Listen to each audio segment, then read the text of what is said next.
wait.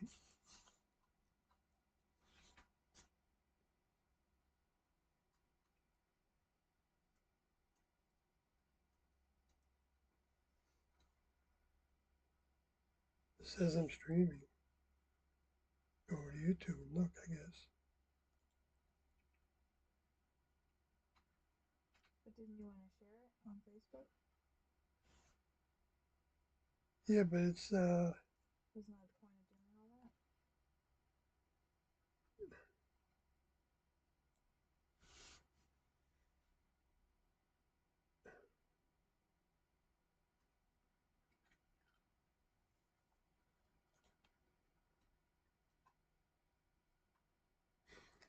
can you go on your phone and see if I'm streaming?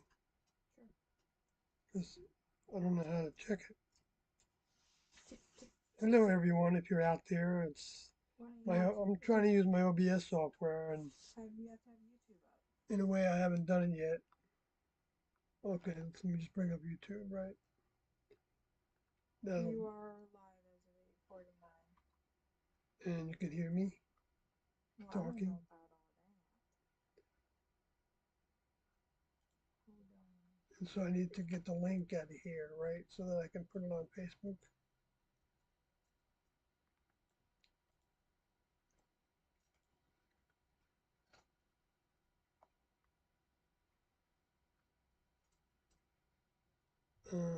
Say something. Hello, hello, hello. Yep, I can hear Okay. you. You also need to turn the volume off. Oh, I guess you don't need to So turn then I the just volume take this off. link here, right? Copy. And I've got to make the I chat like come that out. picture of Tango. Yeah.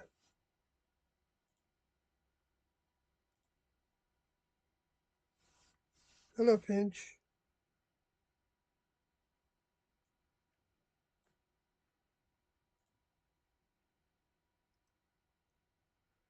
Yeah, I'm just clumsy in getting started. And I'll get this down with the OBS, using OBS, since we mostly have been using our phones to stream. And I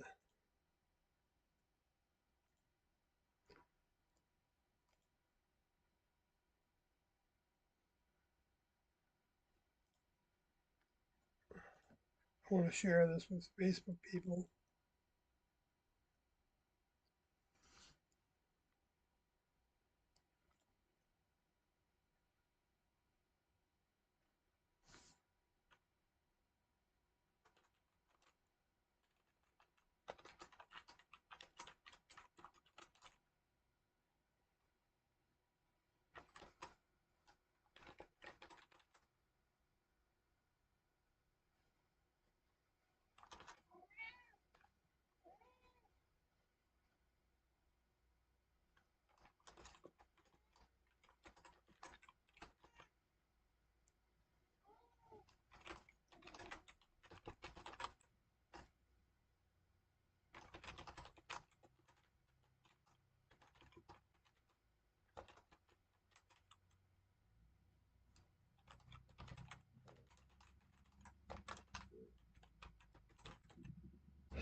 You're not talking at all on your live stream? I haven't been talking yet because I have to put the link right here, right? Yeah. Evie's talking more than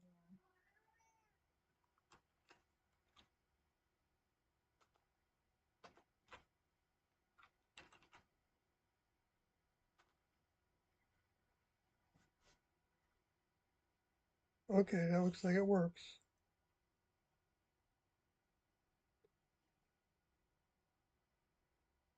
Should I put it also in the main I think post? that you should know because they don't do it. I think you should live stream if you're gonna live stream. Oh, really? Okay. Okie dokie. I'm going to get rid of that and put that down there. I got the chat. I see Jim is here. Hi, Jim.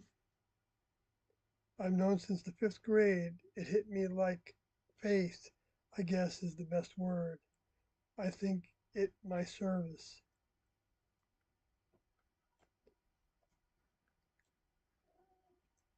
I believe that.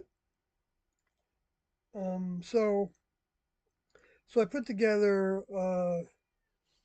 some of the images that I've had and put captions on them so that they can be somewhat self-explanatory. But I'm going to use those images as the basis of um, showing the different comet events that have happened since Tiando.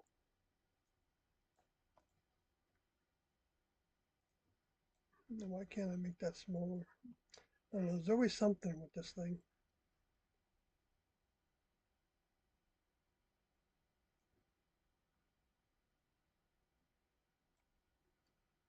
Okay, I think,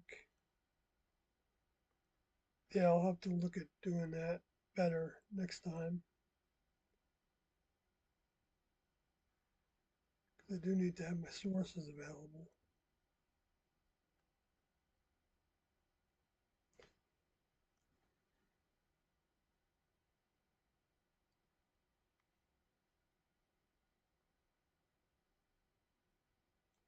But I still want to be able to see the chat. Okay, that works.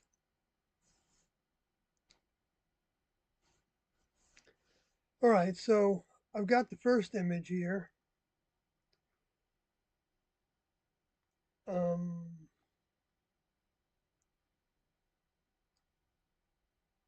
which if you can't see it because it's too small, uh, it says that it's talking about Comet in 1973 when Tiando tried to go public,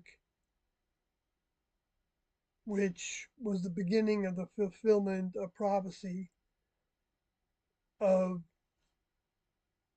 the next level, older member, who was named 2,000 years ago Jesus in the vehicle that he was using then, uh, coming with starlight shining from east to west. I think it's in Matthew 24, whatever verse it is, somewhere around there.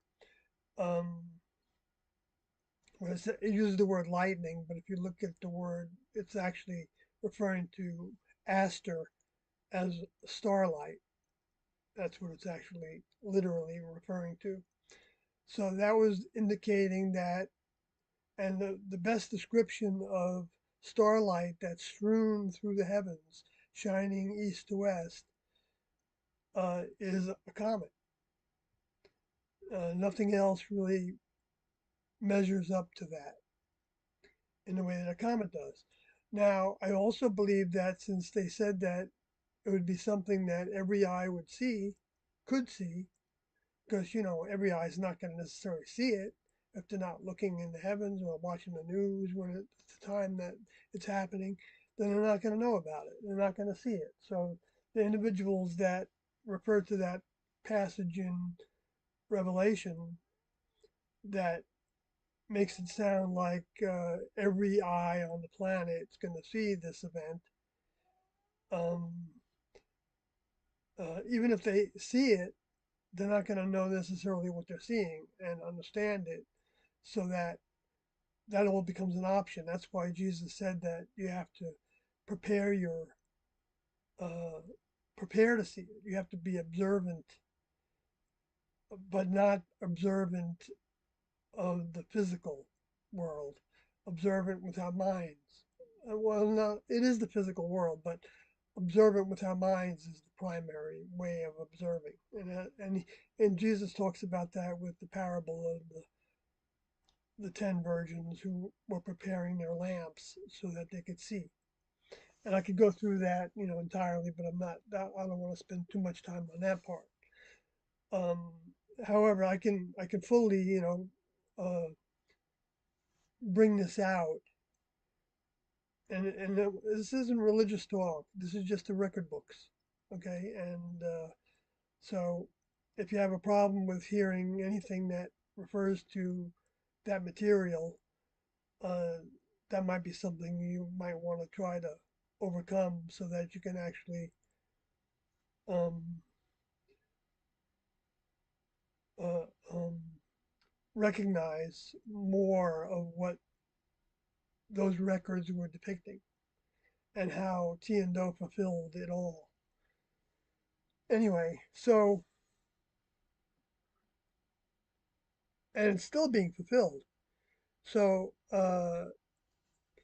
now what happened with Comet Kohoutek, just to give you a little bit of history, which some of it you can read in the 88 update that Doe wrote in 1988 in around October, that he made into a booklet and he mailed it to a bunch of New Age centers and MUFON and other UFO people and other researchers that he was aware of at the time. Him and some of the students that were working him with him on that project in particular. I was not working on that project in particular at that time in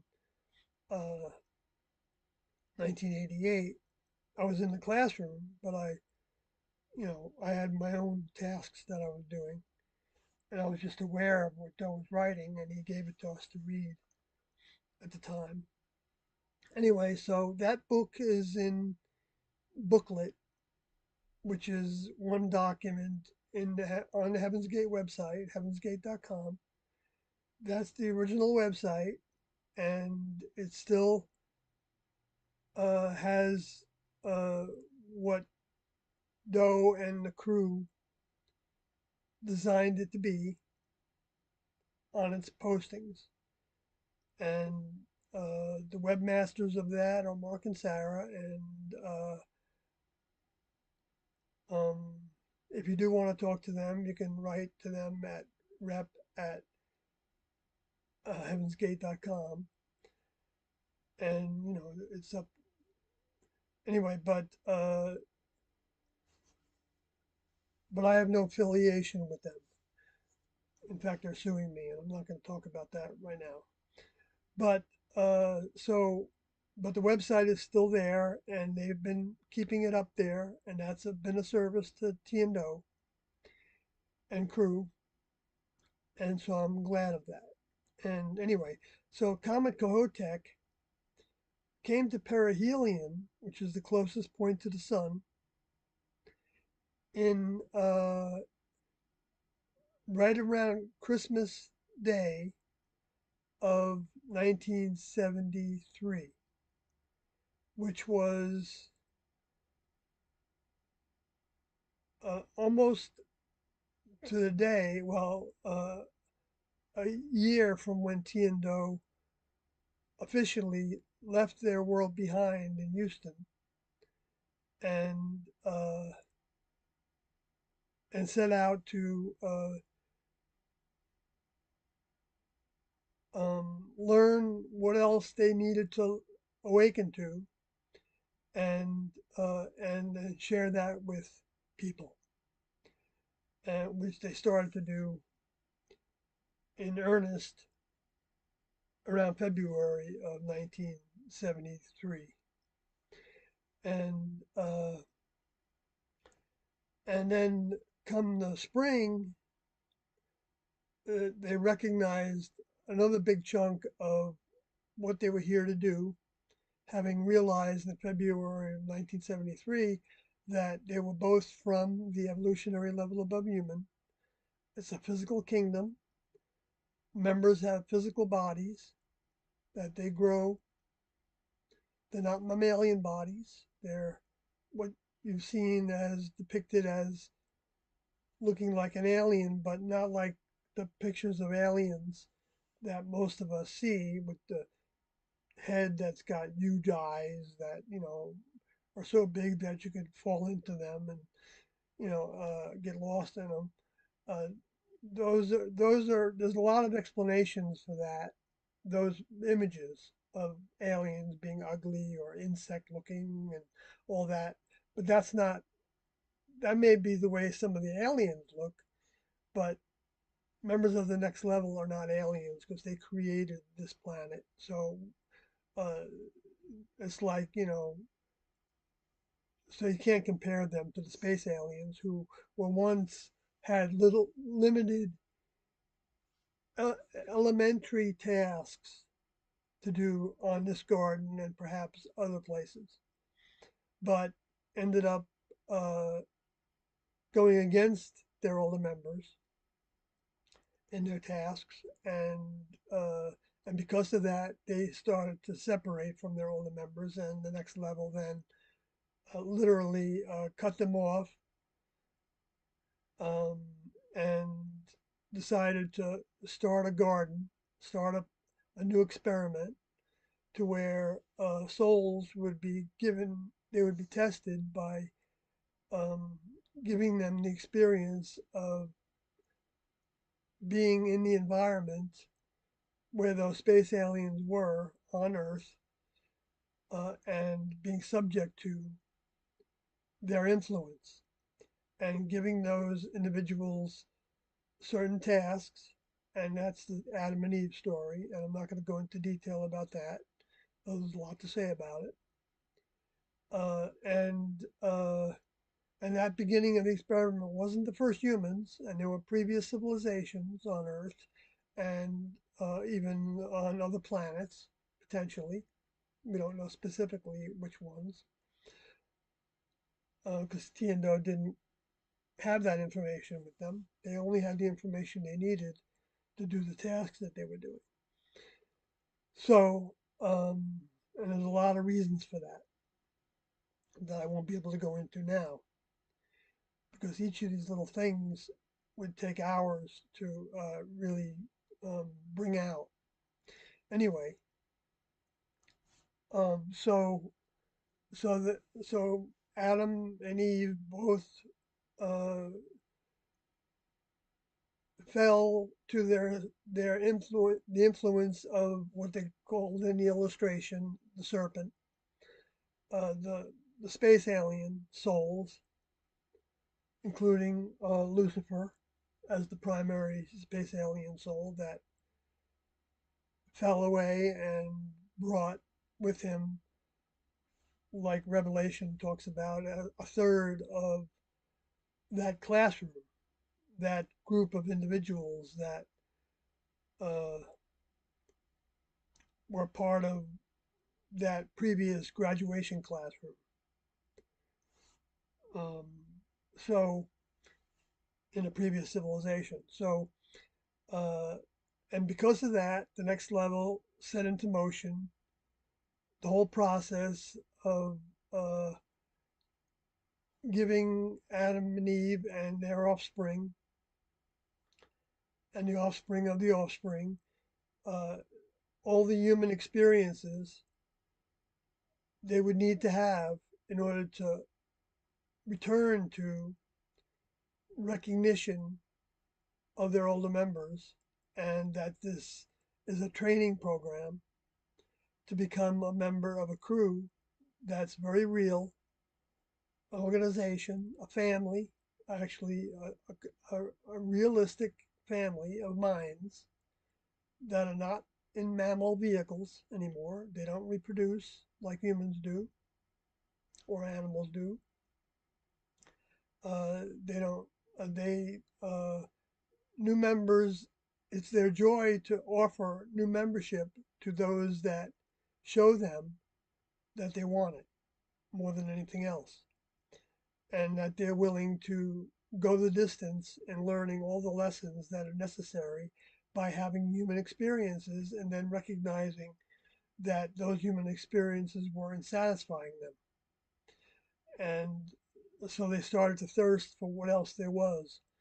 And that brings us up to date in terms of what the task is still now for those that want to take it before the recycling takes place completely. And that recycling is a period of time that has been, the next level tells us that it's happening, it's going to happen right from thousands of years ago on this planet, which is just to the next level a couple days ago in the kind of equivalent of the time frames that the next level has compared to the human kingdom.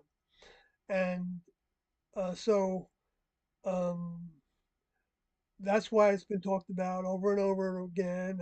And the lower forces take advantage of that to make it seem like it's just a bunch of baloney, uh, and that it's never going to happen because it's just a religious way of thinking, and they're doing that in order to make money or to have power or to appear to know what they're talking about. And yes, all that is part of it. What humans are faced with when the lower forces, those space alien souls, are bombarding uh, everybody with misinformation and malinformation and disinformation, all the different ways of deceiving people uh, by having partial truths and things like that.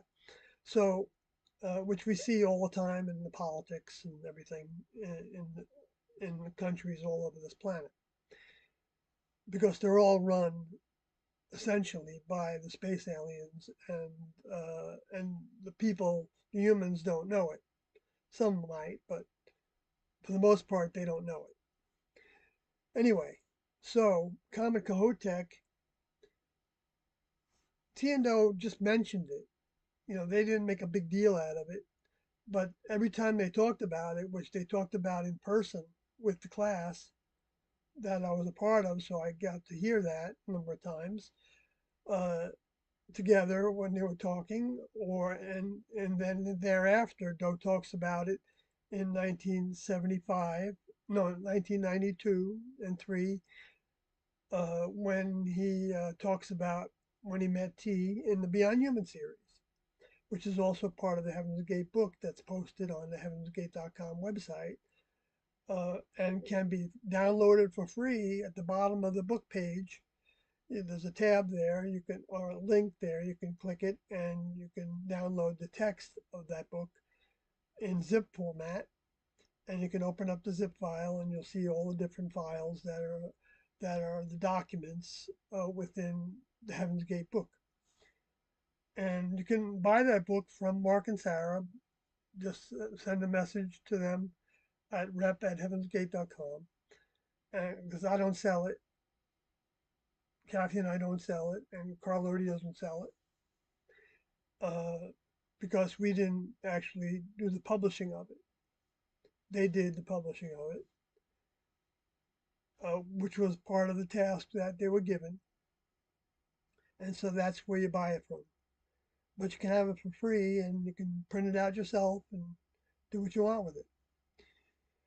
So, as long as you don't use it for commercial purposes, that would be the type of copyright that was on it. And that copyright page is actually on the book that you download. So you can see that for yourself. And so Kamikahotek um, was thought to be, up until it came, humans thought it was going to be a huge event. And then they say that it fizzled out because it was getting brighter and brighter, and it looked like it was very big, and it was still considered to be a great comet, which that's actually a term that's used to describe certain comets. And great tends to mean that it can be seen with the naked eye on Earth. Now, it might just look like the planet Venus, how bright the planet Venus is. So if you don't know it's there and where to look, you may see it, but you might not know you're seeing it if you ever look at the heavens. But uh, but you would be able to see it with from certain places on the planet, probably from North America. I don't know for a fact regarding Kohoutek whether you could see it from North America, but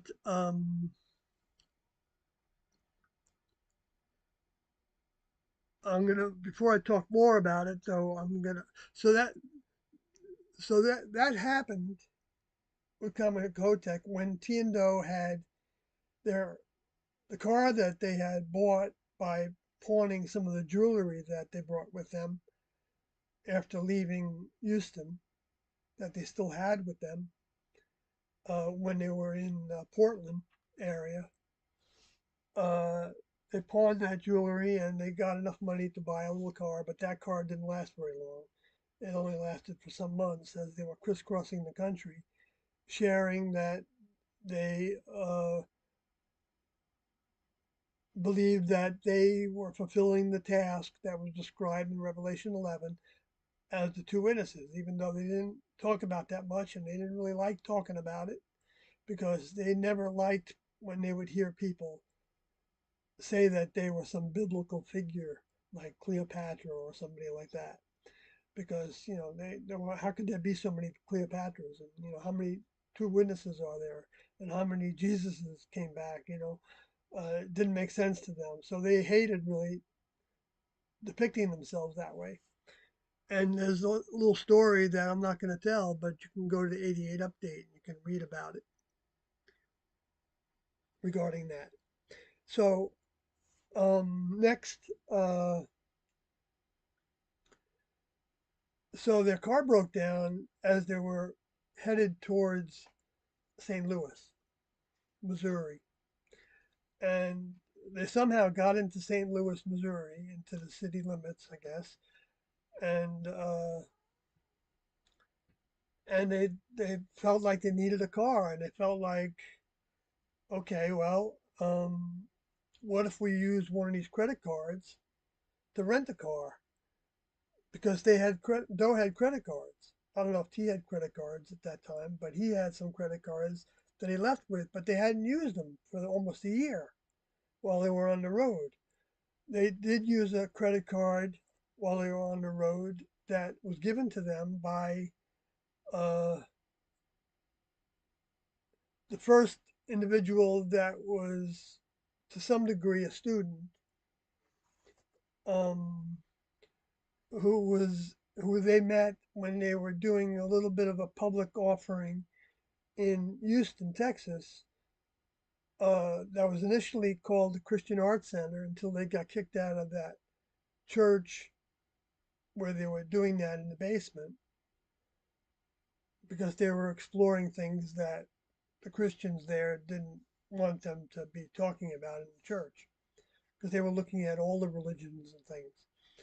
Anyway, but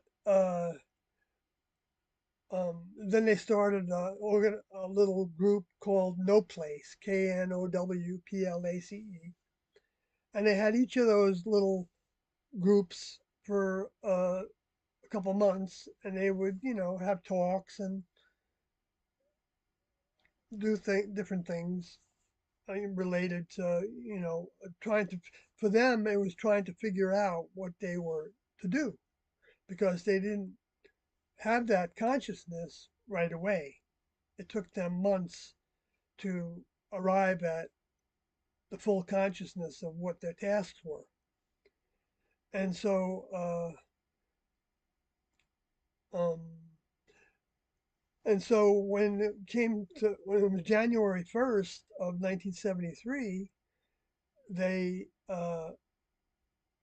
the handwriting was on the wall to them because there was all kinds of people against them, friends and family, couldn't figure out what they were doing, and and felt like they each were duped by the other one, and uh, and so they were pretty much run out of Houston because they had so many relationships there, and Doe had been an opera singer, and so he was known, he was well known kind of celebrity figure in the Houston area. Anyway, uh, so they left, and they felt like they had next level help, like carrying a piano down the stairs, and anyway, and they went to a farmhouse in Burn, Texas, and that's where their first major awakening took place.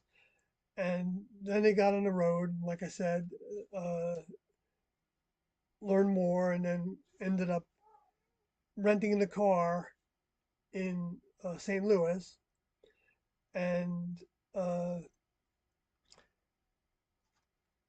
and then they kept on traveling, and then they learned that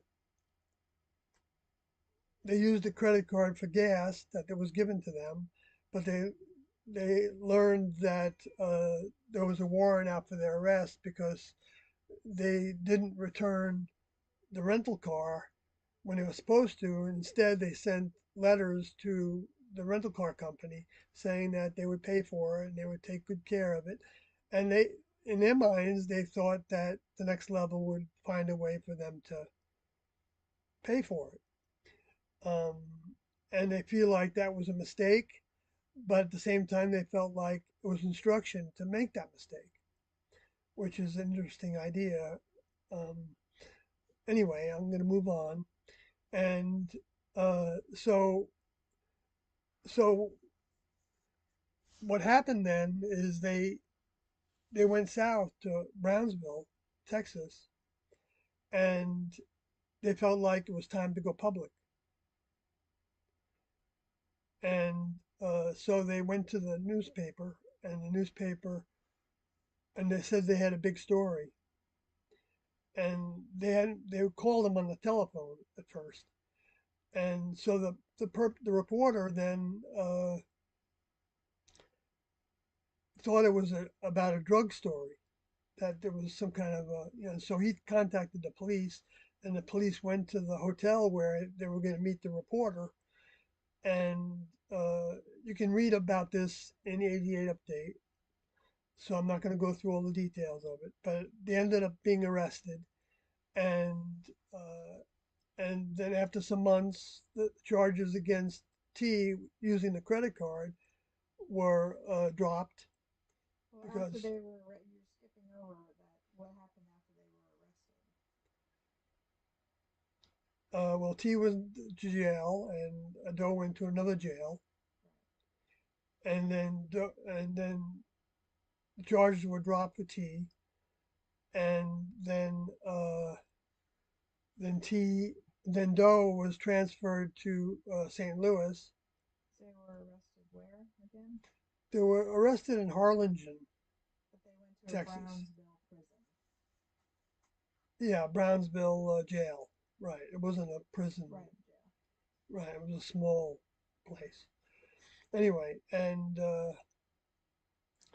it was a troubling experience for both of them.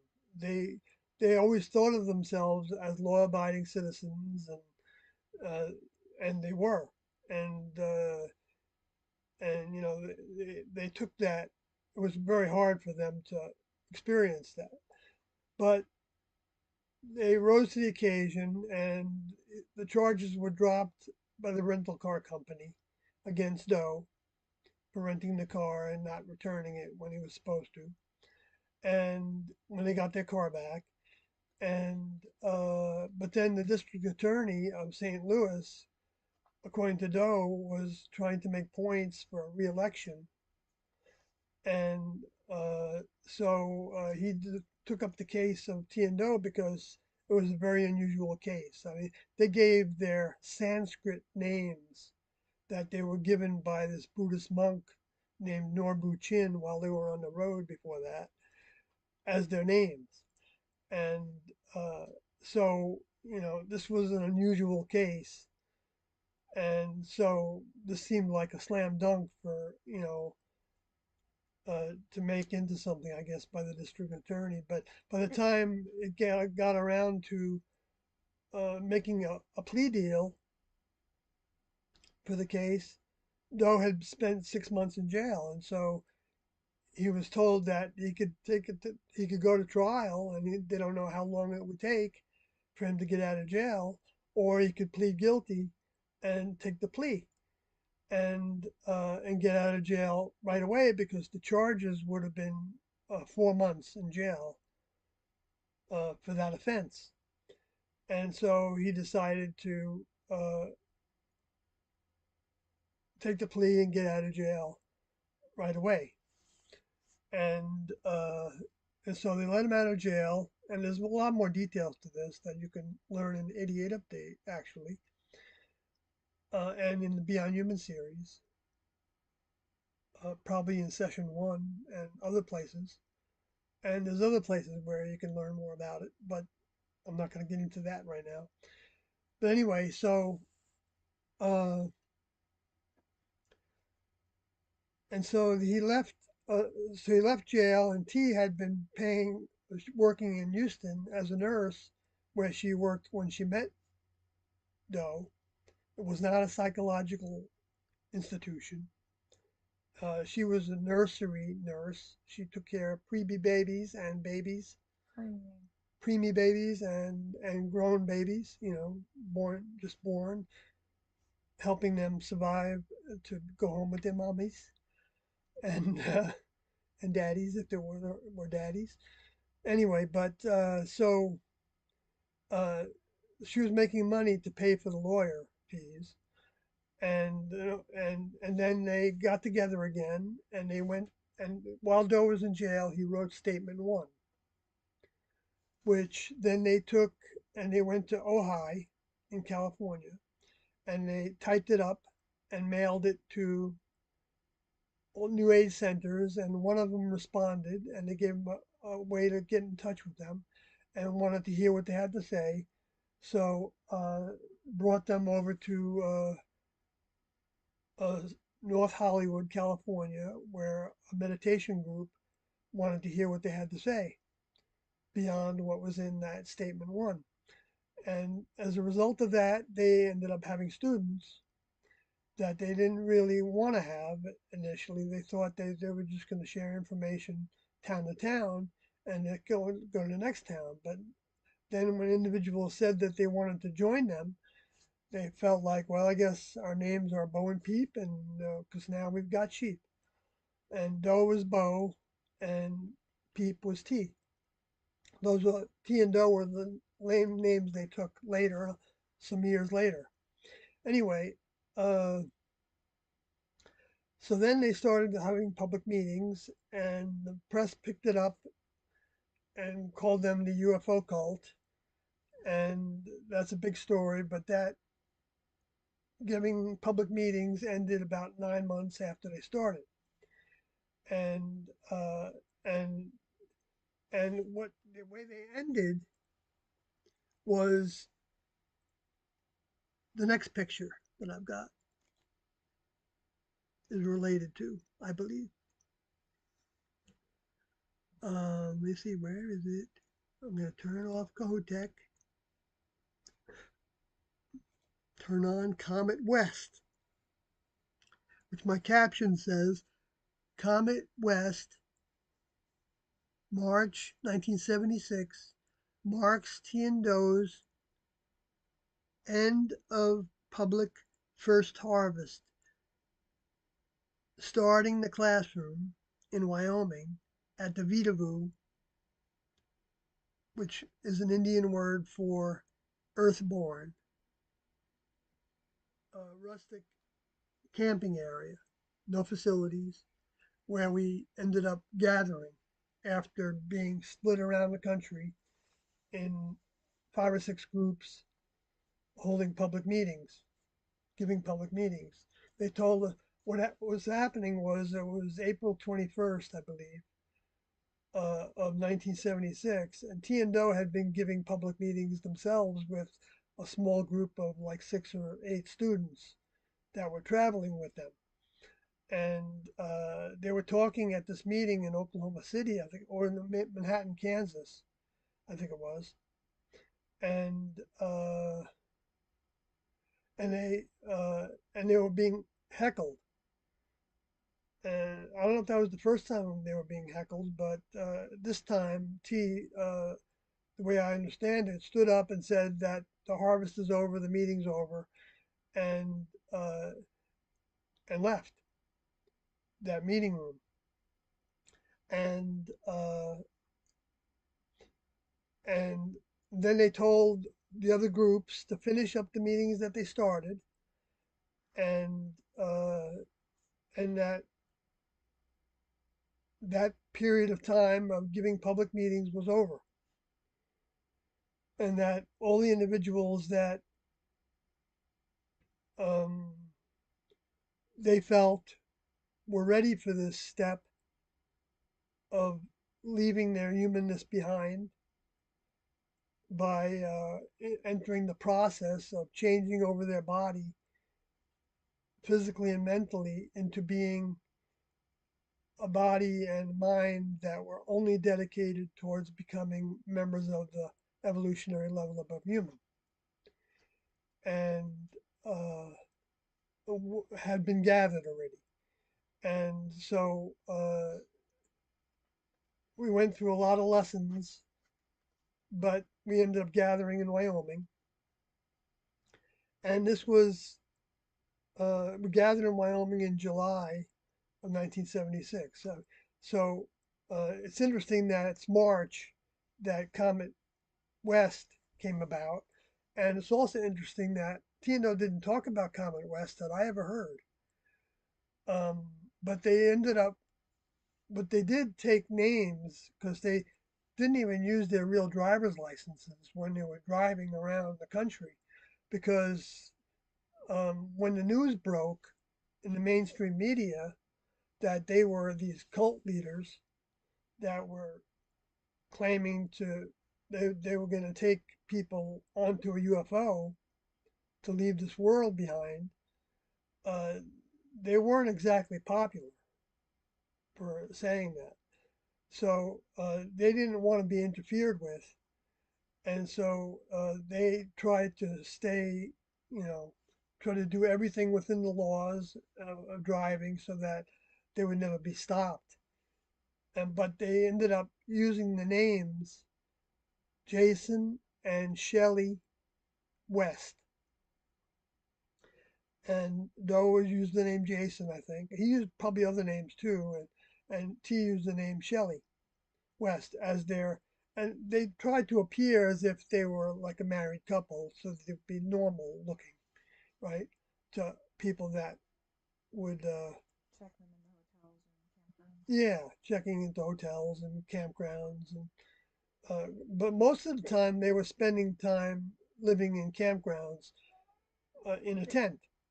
And they had a small car that had enough room in it for having cots and foam pads and a little stove to cook food on and heat the tent a little bit when it needed it.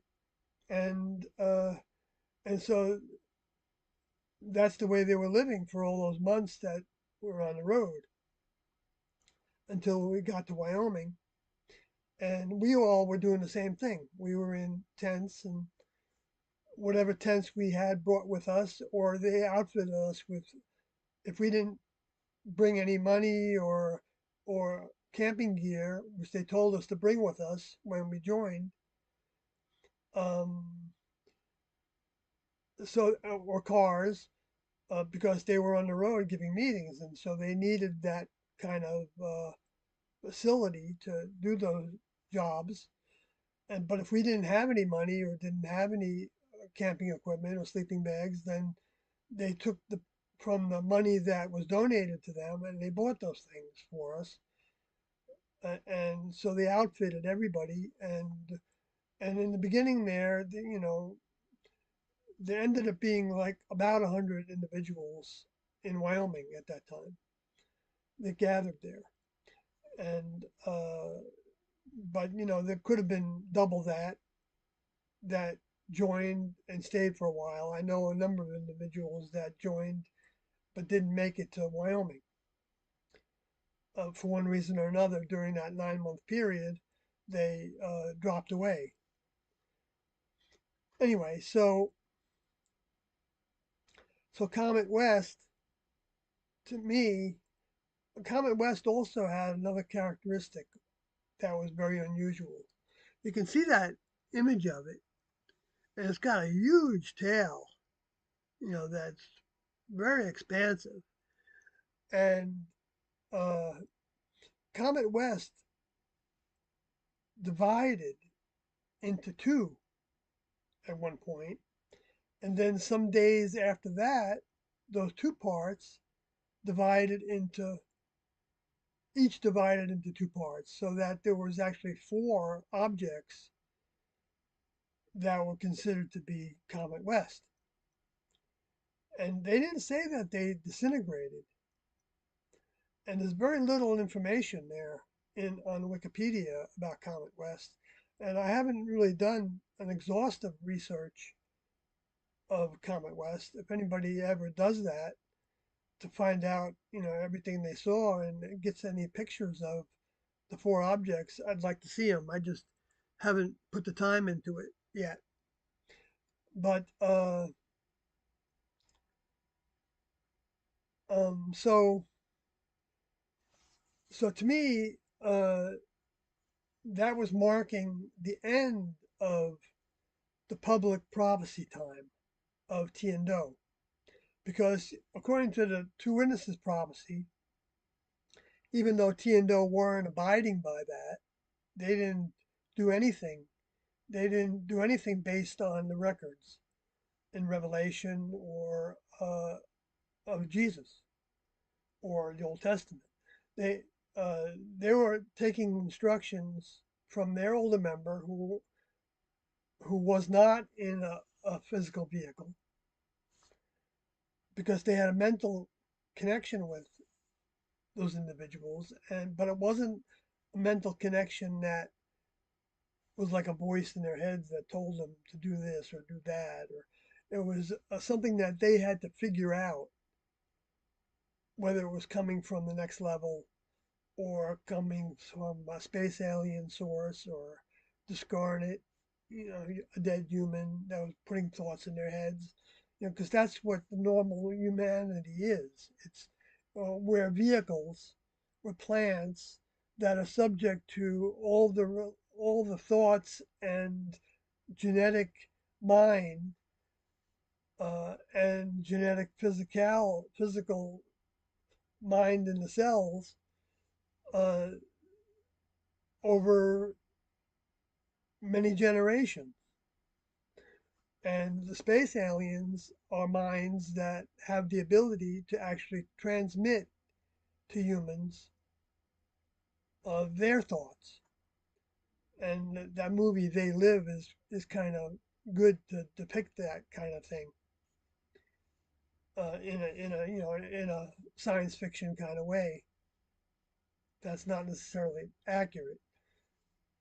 It's probably not accurate because you look at a billboard, it probably is exactly what it says on it because it's not like a hologram that you know. Sh- No, but like there's, like they were showing every, billboards do have subliminal messages in them. yes, right, that's right. So yeah, that's good to add there because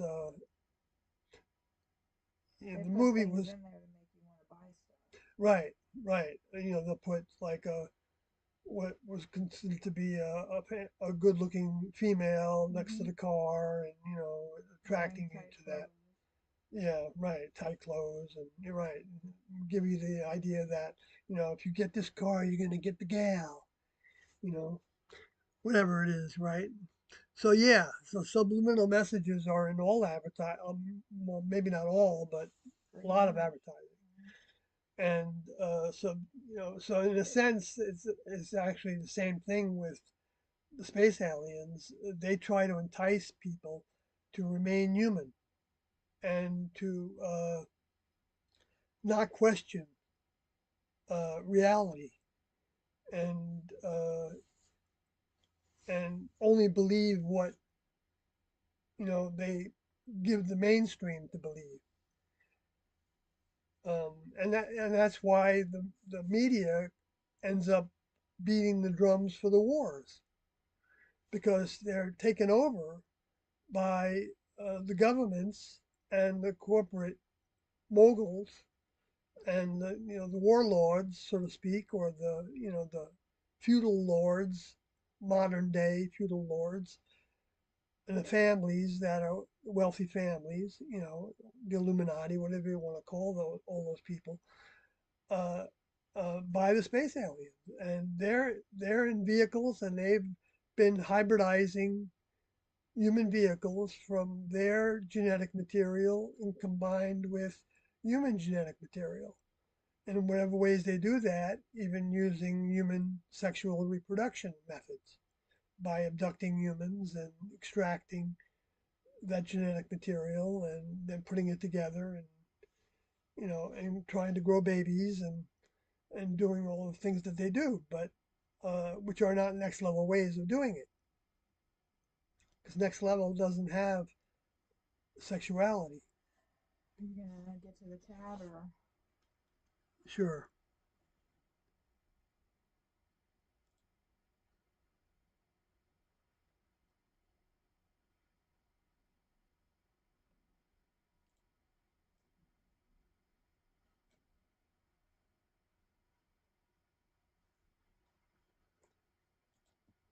Can you mute it for a second?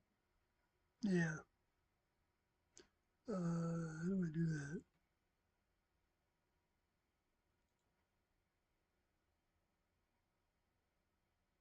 Guess right.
Okay, I'm back with the volume.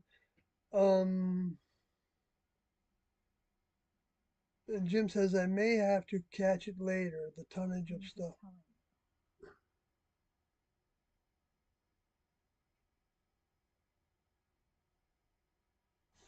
you. Yeah, if you don't have a question, I guess I'm not going to read the comments if they don't pertain to what we're talking about. So I'm going to move on. Hello, Jim McFarland, Old School Dave.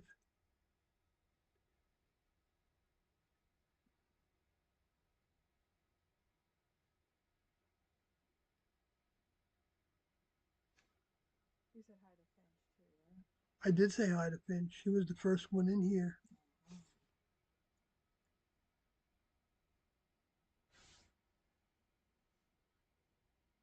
Uh, these bodies are not a prison. This is our opportunity to use the physical body we have to learn lessons through. But the planet was made, the human kingdom and the planet has been made the prison of the space aliens. So we're in the prison because they can't get out.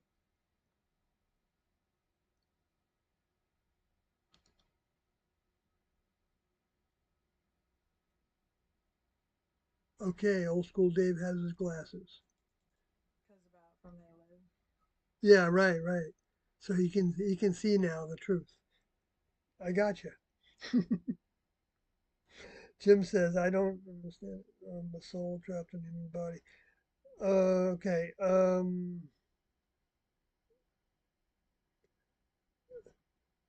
Uh,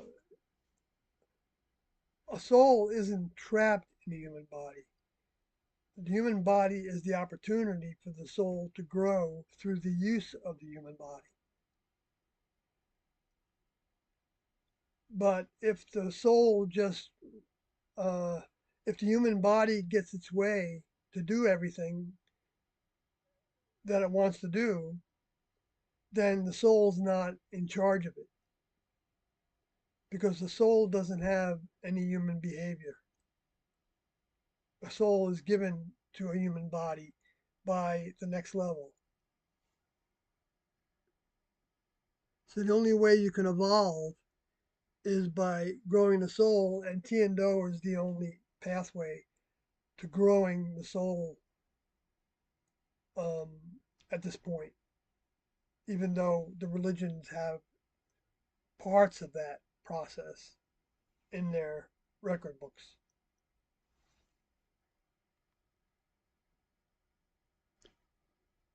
But those are old lessons. Like one lesson was that humans weren't supposed to kill other humans.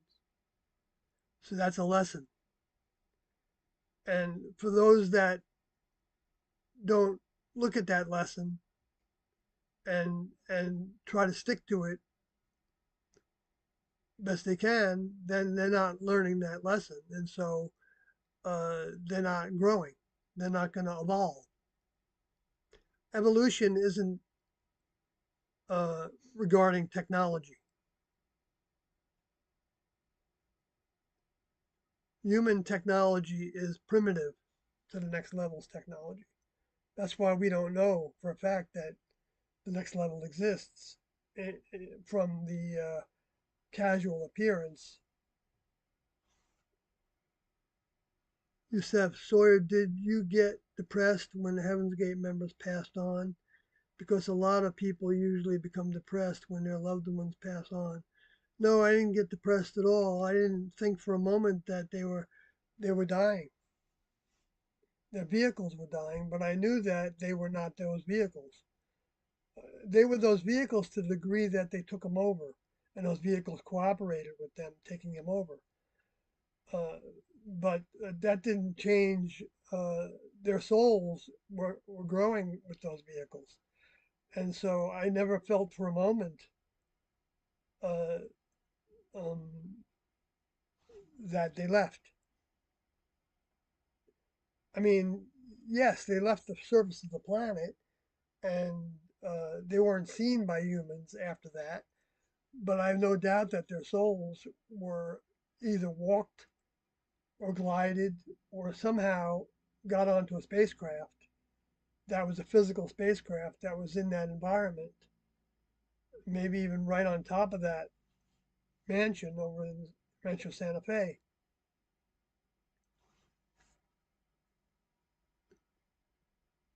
Yes, it's understandable, Jim, to be confused. Um, it's a process, you know, to to learn to not be confused by uh, new true information. because there's so much misinformation that we've been saturated with. It's hard to know what's true and what's not. But if you continue to seek it out and you um, which I just have to be frank, the only way that it's gonna happen is if you appeal to T and O in your mind and study their information. And it means reading it over and over again, uh, and as much as you can. It, it, that's what it's going to take to end up having clarity. And of course, putting things into motion too helps. And uh, I mean, there's other things you can do to try to have more clarity, but it's not easy. But it's the process that's important, and trying and thirsting to to get past the confusion of it is what's important.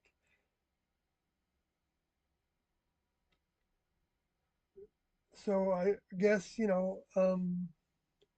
that's I don't know what else I can say to try to help you with that.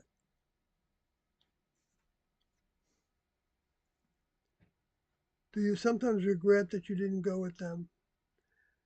Well, not really. I thought I did, and in a sense I do, but in a greater sense,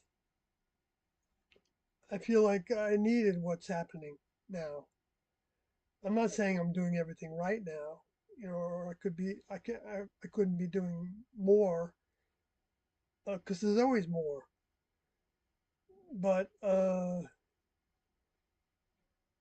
next level, they don't, even if they're in a circumstance where they feel like they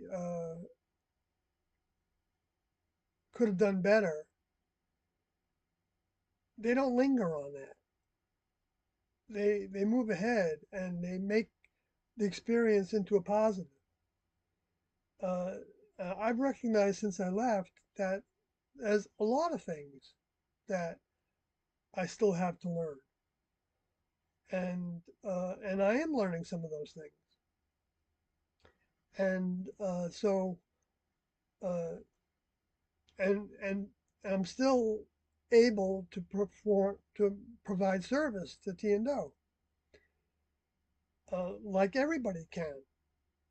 Though anybody right now can seek T and O's mind and ask them actually for service, because if we don't want to serve them, then they're not really that interested in us, because uh, that's what becoming a member of the next level entails, being of service to your older members.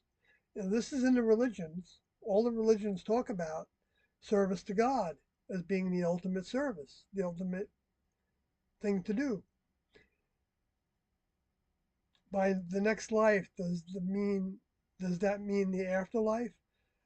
Well, no, not really. The only next life that there is uh, life as a member of the kingdom of heaven, the kingdom of God, the evolutionary level above human, in the more accurate terminology.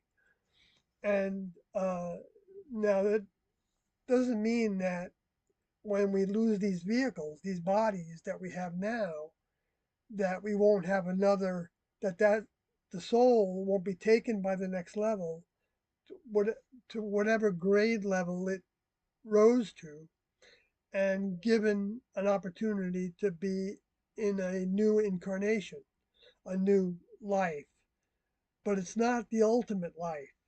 It's not the eternal life that the prophets talk about throughout the record books.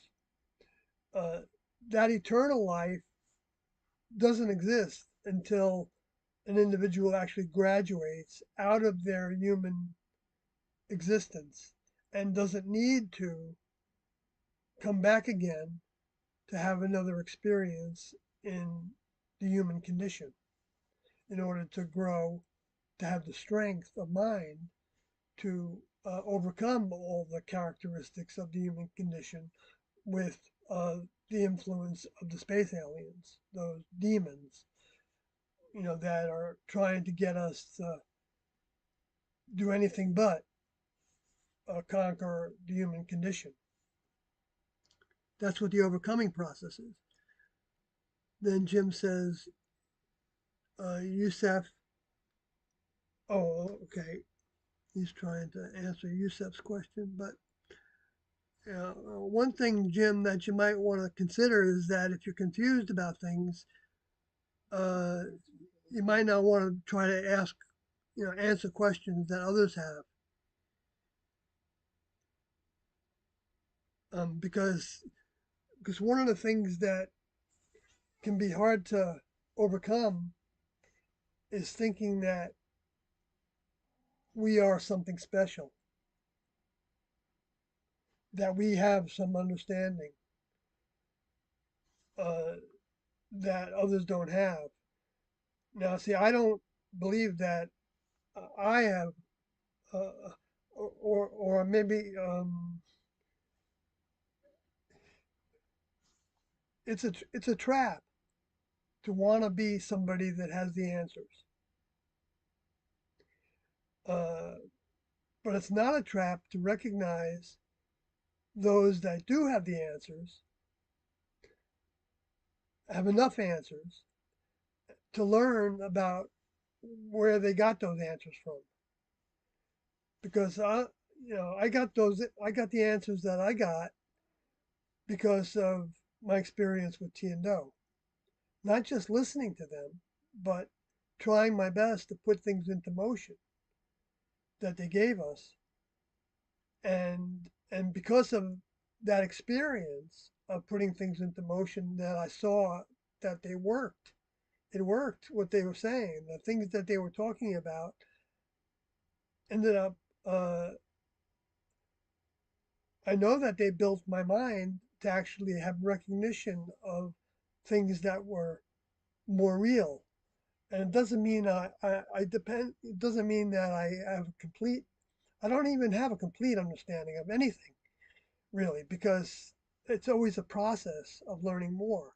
But it does give us those that trek down this path towards Tiendo, and even individuals that haven't thought of it in that way, they gain a certain amount of perspective that makes sense to them and that they know is true, um, true enough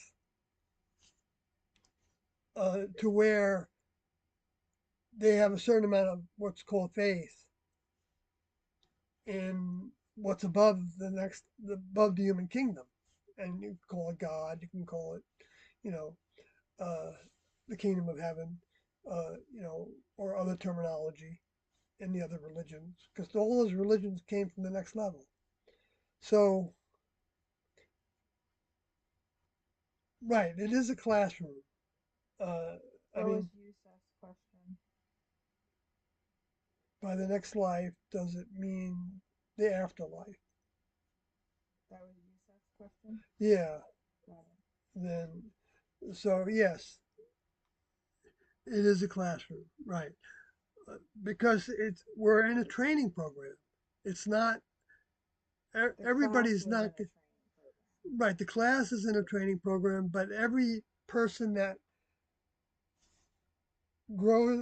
seeks to understand T and O's information is also in a training program, whether they proceed with it or not, and whether they actually accept the teachings or not.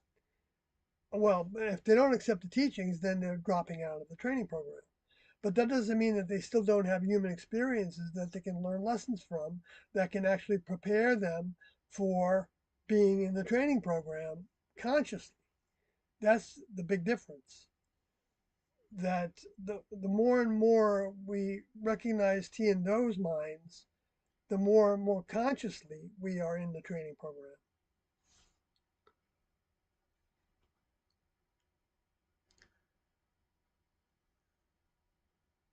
Well, see, we don't know that the members of the next level, uh, we can't be so full of ourselves that we think that the next level members know that we are here and we are in the training program and we are in the classroom.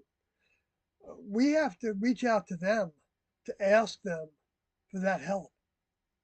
They don't know it. They don't. They don't watch and listen to every human that has a body, um, and they don't give lessons. Even in tape 189, 190, we were just listening to. They were talking. He was talking about that. That the next level has ways of uh, paying attention to certain humans at certain times, and everybody isn't gonna, like they have computer systems that can tell when somebody's thirsty.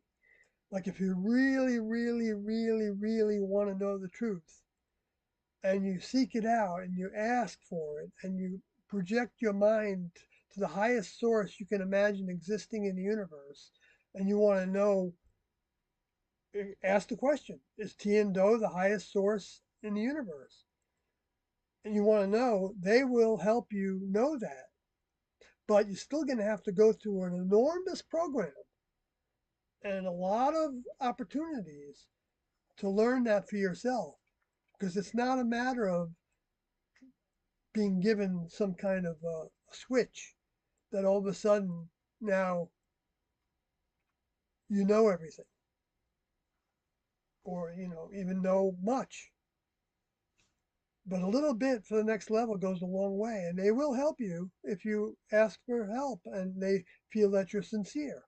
But if it's all about wanting to become a big shot so that you can teach other people, they may not pay any attention to you, because it's not about us. It's about what we want to do for them.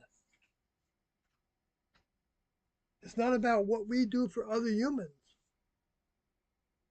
It's about what we want to do for the next level. Even though the way we act with other humans uh, um, provides us with the lesson ground of outgrowing ourselves. Like animals are pretty much only into themselves, and many humans are only into themselves. But next level members are not into themselves; they're into their older members. Okay, Bubba Jones says, "I'm confused." Well, first Yusef says, "Sawyer, were you able to speak Stephen Hill, because he seems to have a negative view of Heaven's Gate and thinks what happened was murder?" Yes, I know, Yusef, that he has those ideas.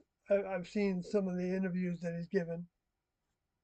I talked with him, and he was he's been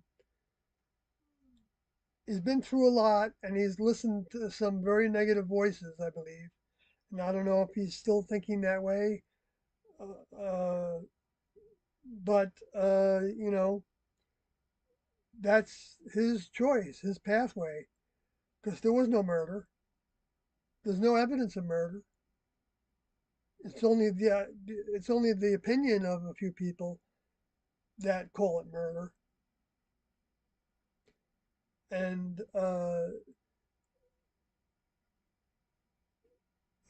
so that's all I can say about it. I can't change people's minds. They have to be willing to change their own minds by seeking what's really true. Bubba Jones says, "I'm confused. If Tien Do were so great and you had the privilege of knowing them, why are you so dull, ignorant, and superficial and boring?" Yeah, I'm just going to block you, man. Bubba, whatever you are. Yeah, okay, thank you. Bye. Because, I mean, you don't need to be here before well, I can block you and then I can hide it. So, so if you're still listening, I didn't ask you to come to this. I don't care if you're bored by me. It doesn't matter to me. Anyway, Stephen Turner says he's humble.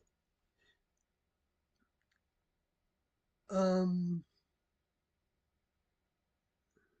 I think I have some of my older members' humbleness, but I also know that uh, there's certain things I feel like I know. But can I prove them? I don't know that I can. That's something that each individual has to reach for in their own way to find for themselves. Jim says, I need them to be of service to me as well. No, the next level doesn't, they're not in service to you as well. What's that? How can you think that the creators would be somebody that created you would be in service to you? Yeah, that's what Kathy says. How can you think that the creators of this planet and the human kingdom on it uh, need to be in service to their creation? It's like saying that this cat that's sitting on my couch uh, needs needs me to be in service to of the cat, even though to some degree I am in service to the cat. But for them to have the attitude that I need to be in service to them, uh, they don't know they don't know who I am because I don't need to be in service to that cat, not at all. That cat could die tomorrow, and I would still go on doing what I'm doing, and I wouldn't miss the cat probably. But well, I mean, the cat provides a certain amount of service to Kathy, and I recognize that, and that's a good thing.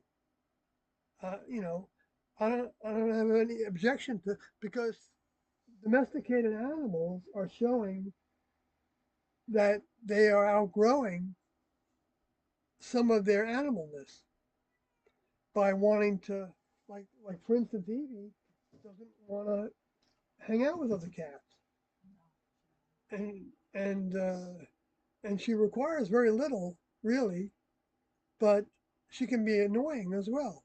But you know, but the fact that she learns and she gets along so well, and she pretty much does things that doesn't interfere with us too often,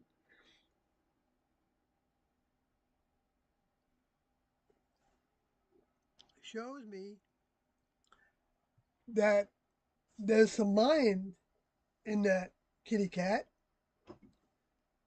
that's in development. Now that's a whole nother subject to talk about how the animal kingdom mind moves into the human kingdom. And I'm not really equipped to talk about that too much because uh, the only experience I have with that is what T and Do gave us. And I know that T and Do knew what they were talking about, but even they didn't claim to know the mechanisms of a spirit moving up the evolutionary chain. All right, so anyway, moving on.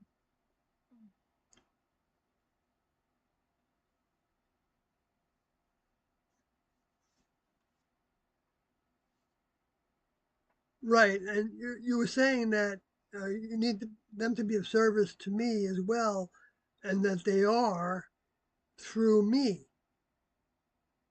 Well, well, yeah, uh, okay. Uh, What? well, yes, they are. They are providing service to you through individuals that are trying to give you their information, their perspective, their concepts, their ideas, their mind. That's what I and Kathy sitting next to me are trying to do with these live streams. We're trying to give you their mind. And yes, it's because of them that we're doing this, as best I can tell, because I wouldn't be doing it if I had never had any kind of relationship with their mind. But it's a task that they give us to do, and they give that to everybody. It's not just because I was in the classroom for a while, for years. Everybody has that task if they want it. So that's they are giving us, they are serving us, I guess, in that way. So maybe that I wasn't seeing it the way you were saying it. And he says, I don't know what I am. I don't know anything. Well, that's a good place to be. But I mean, there are things that you can know. Uh, but compared to your older members, which I'm not an older member, none of us know anything except what we put into motion. Anything isn't like it's not all or nothing. There are things that I'm sure you know, Jim,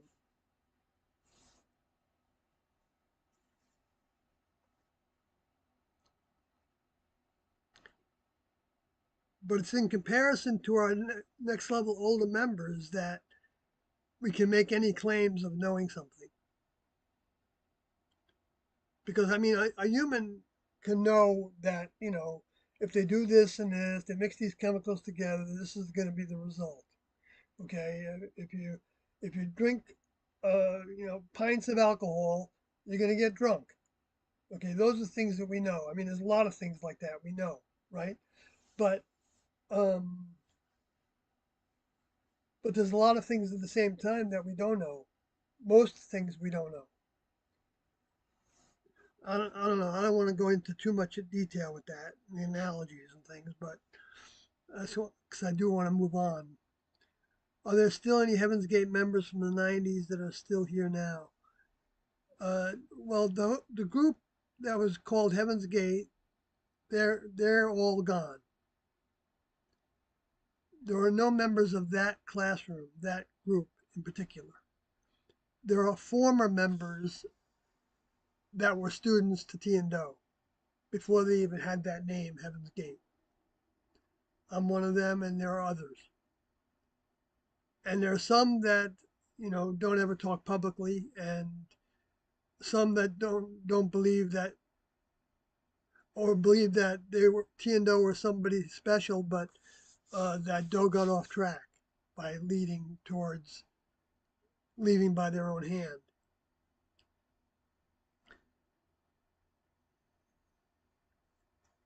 But as far as I know, the only ones that have been standing up in the public eye that were former members of the group were are Carl Odie, Juan Odie, who lives in Venezuela, um, You, myself, Mark and Sarah. Mark and Sarah, and which is Mercodi and Serafodi, and Rio to some degree. Although he just went public and said he doesn't anymore. Right, he was just public on one of the last documentaries that were made. I think was it the 2021 or the Netflix one? The one with Deborah Morgan. It wasn't the Netflix one. Right, it was the 2021 ABC, where he was, because he had interviewed with Diane Sawyer before, right? And it was Oh yeah, it was her, Diane Sawyer. yeah. And so he was giving an update, and in that update, he said that he was not going to do anything else, He right? was just a regular guy. He's just a regular guy. Because And he hid 10 his years identity. before that, or he said that he was like the sole survivor and that he was like speaking for Doe with a ticker tape connection.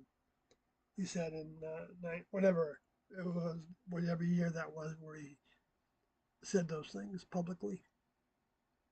Anyway, so Jim says my belief system is shattered. Well, that can be a positive. That can be a positive because some belief systems need to be shattered for somebody to actually be open to the greatest belief system, which happens to be from Tiendo's minds. Tell him to watch the Beyond Human. Yeah, I think you should watch the Beyond Human series, which is on Heaven's Gate Database YouTube channel. Heaven's Gate Database, all one word. Um, there's like 12 hours. See if you can tune into what Doe is saying in those videos. Read the Heaven's Gate book, which has actually the transcripts of those Beyond Human series videos in it. The reading sometimes is, just as or more effective sometimes than watching something. I mean, I think there's a great value in doing that.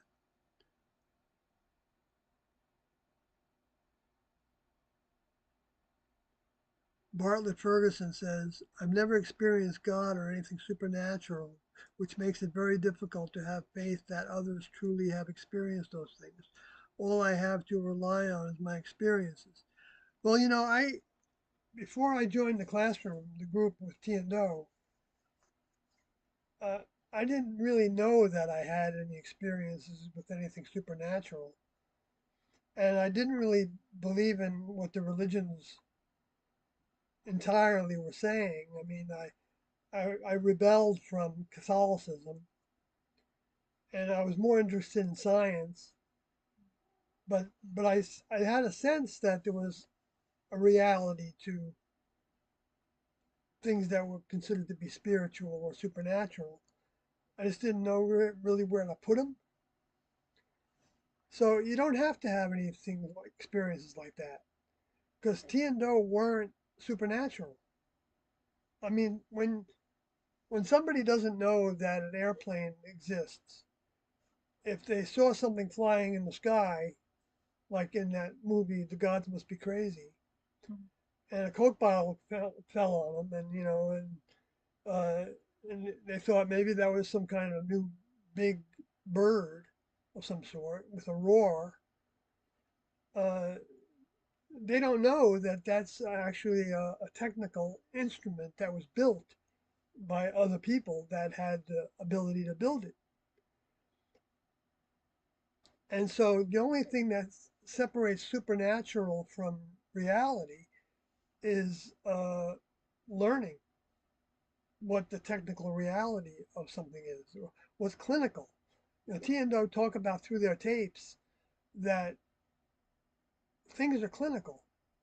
Then, and and they don't really like talking about the spiritual parts of things or the religious ways of thinking and talking because it's not accurate and it's been changed and adjusted even though there's a certain amount of truth in those materials. They've been so doctored and they're so encased in religiosity. I mean, you use the word God. That's not what that word came about in the English language to represent individuals that were doing tasks for the evolutionary level above human during a more primitive time period in the human kingdom, to where they couldn't understand the technical reality of even air flight, right? So they couldn't be given the truth about the next level until the current society when the technicalities were brought more up to date, closer to the reality of the next level. And so, yes, your experiences are what guide us all. And like if you become a technician, you're able to fix cars. You learn how to think like that machine in a lot of ways. You know what that machine is capable of and what it's not capable of. You know how to fix aspects of it and whether it's worth fixing it. That's all experience, those things that you know. And it's the same thing with uh, everything regarding the next level. And Tian came to technically came with part of their mind to take over human vehicles that they prepared genetically and environmentally for their arrival, so that those brains could start to receive information that is not common to the human kingdom. Recognition of the reality of the next level is very difficult, but it's possible because Tiendo set the programs in motion so that it was in the ether that people could pick up on their reality and be drawn to them in some way, shape, or form, even if it's like a matter of curiosity. Like, what are these people talking about for all these years? Like Kathy talked about when she saw the first documentaries that or pictures of Doe and talking about how they committed suicide. What were they doing all those years? That's not something that every person is going to have a thought about, and especially not enough to actually go try to find out. But the process of finding out led to, I mean, the openness of the mind is a big characteristic of somebody that's uh, wants to be in development, knows that there's something more to learn, and so they don't close their minds to things. So I believe I can say with confidence that if you open your mind to what T and Do are teaching, you will have more experiences that help you recognize that they knew what they were talking about, and they didn't extend what they were talking about into areas that they didn't know about because they knew that was part of another crew.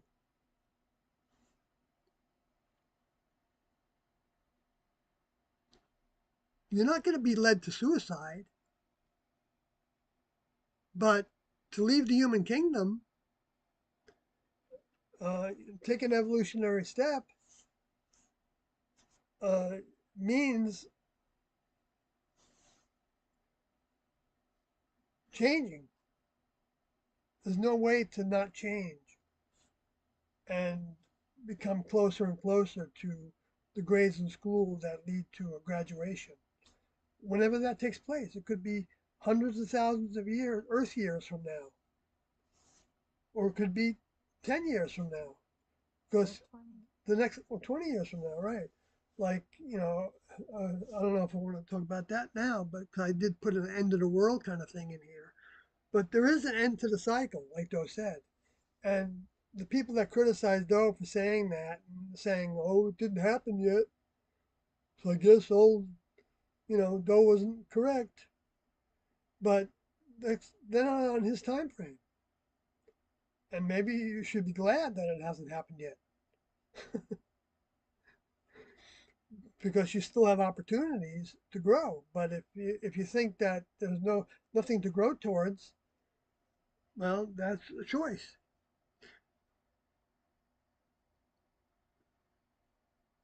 Stephen Turner says, take in the mind of your older member to be saved. Yeah, that's right. Jim says exactly, Bart. Well, but why I'm a mess? Well, there's one thing you're going to have to uh, seek to do, I think, is um,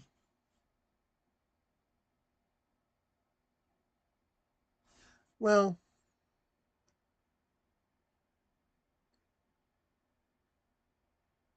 I mean, there's a value maybe to thinking that you're a mess at some point, but a member of the next level doesn't linger on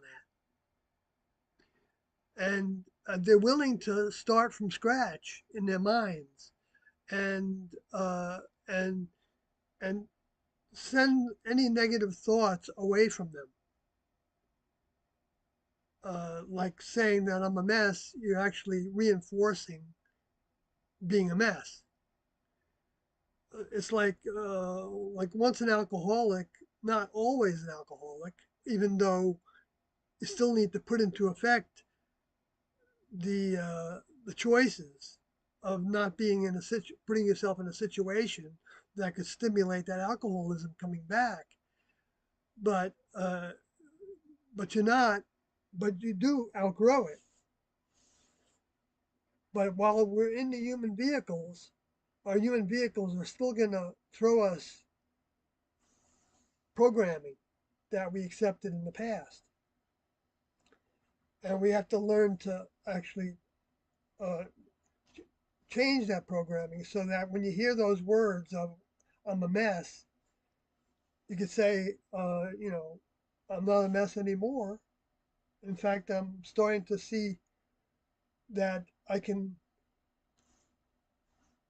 stop being a mess, and that being a mess was a good point to get at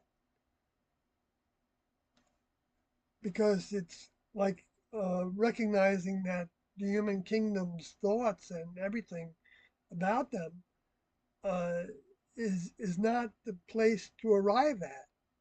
It's something to put behind us if we're going to expect to actually become real.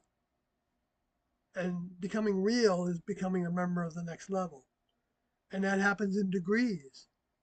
And by by studying all the information they left behind, that's the solution to remaining a mess. I know it's the truth, but each person has to decide for themselves whether to do it or not.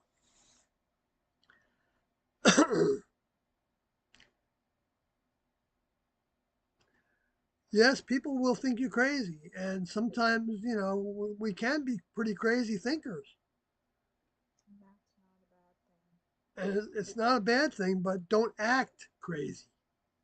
It's one thing to be called crazy, but it's another thing to do things that, like hurting anybody else, is crazy. Hurting yourself is crazy. Uh, that's that's in, there's no benefit to that. There's nothing positive about any of that.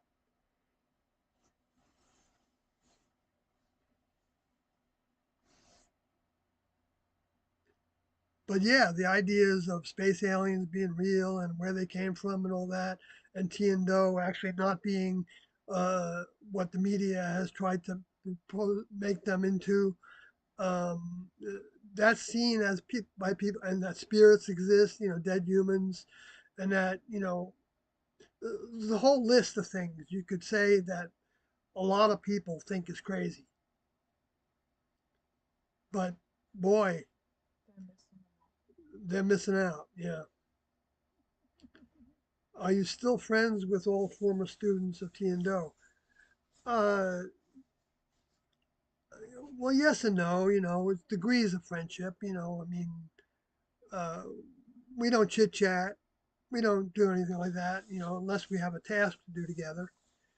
And I'm at odds with two of the former students, Mark and Sarah. But I don't think of them like I don't know. It's a long story, but we never really thought of ourselves as friends in a human context.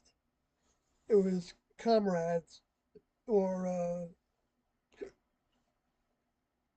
crew members, that had in common the same crew. And it doesn't mean I didn't like them.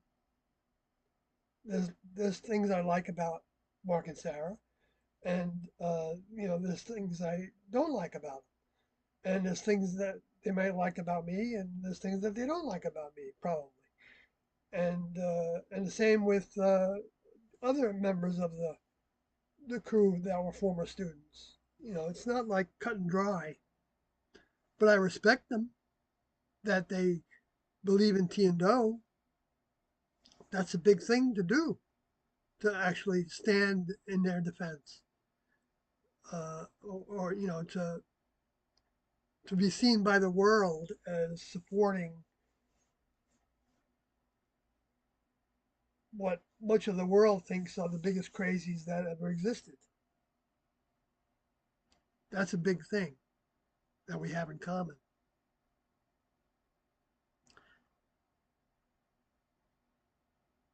You have a million questions. Yeah, well,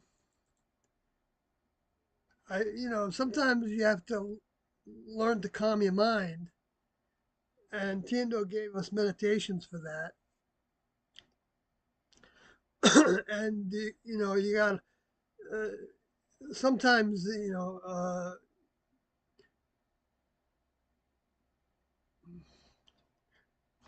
yeah. He says I've been hit hard and fast by all this. Okay, well that's good, but you don't it doesn't have to be full of anxiety. You can ask Tiendo for the strength to have relaxation and peace. And actually, there's a meditation that you can practice, which means like, you know, uh, sitting somewhere, doesn't matter how or what, any position or anything. And, but, uh, and then thinking of the next level, the members of the next level, the older members of the next level, and that their mind is like the light, which it is. It's a I'm not saying it's physical light from the sun, but maybe it is. Maybe it is part of it is transferred that way somehow. I don't know. But just think of the light from the next level, the awareness from the next level, the positive energy from the next level coming into the top of your head, um, and going through every cell of your body, healing those cells. And you got to feel relaxed about this. So spend a little time just relaxing and not thinking about anything. And uh, and you might have to tell your vehicle over and over again, relax, relax, relax, calm down. Learn to be good with silence, and uh, and feel that force coming gently through your body and making everything, healing your body and your physical ailments of all the cells and your mental confusion. That's something that can also be healed. and uh, and feeling that going through your entire body, and really trying to feel it going through every part of the body. I used to do that meditation, and I never got down to my toes because I would sometimes fall asleep, but other times I just it would a lot of times I would do it before I fell asleep at night. And if I had certain aches and pains in my vehicle, my body, I would direct the energy to there a little faster so that I could get some healing from that. And it might be hard to realize the value of that, but I believe it did help me with the Lyme's disease I had. But also, diet can have a lot to do with the hyperness of our vehicles.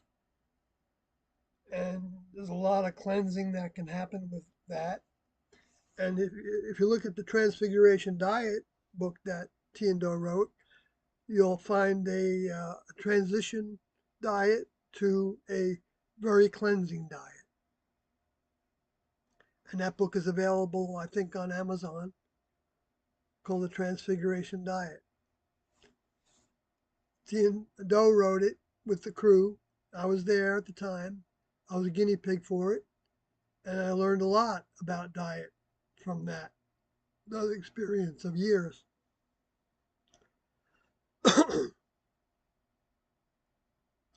Thanks, says Jim. You're welcome. Bartlett Ferguson says, so T and Do were space aliens that took human form. Not exactly. They're from the evolutionary level above human, which are, um, they have bodies that uh,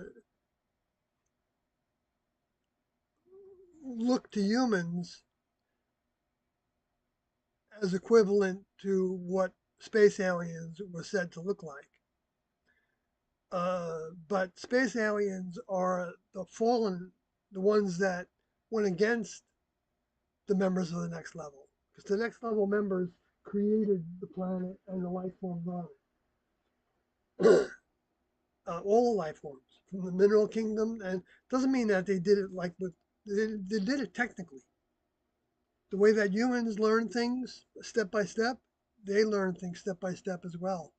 And in terms of where that started and all, that's another discussion that we're not going to be able to figure out. There's a certain amount of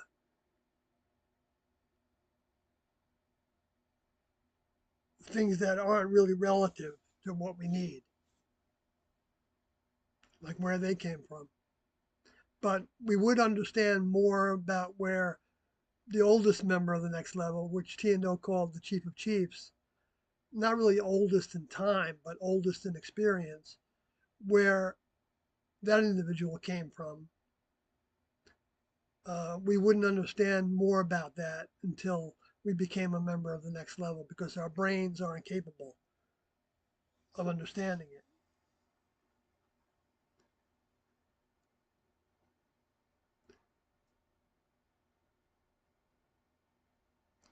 Good, Jim. I think that's a great thing to check it out. I have trouble believing aliens would bother with humanity. Well, the creators created humanity, but the aliens ended up being uh, required to be here because of their own choices. And so the next level took advantage of them. And they don't have anything else uh, to do to try to get off this planet, but try to get humans to develop technology. Because even though they got here, didn't mean that they knew how to make that technology. Because the next level provided them with that technology to begin with. And the next level provides humans with the technology that humans have, but keeps them limited because the next level doesn't want to allow the humans to interfere with their experiment. And they try to all the time. And humans try to as well, because humans are doing the bidding of the aliens. No, they're not. I was told that if I ever see a UFO or anything like that, it's already ours. I know that people think that, but that's ignorance because humans are limited.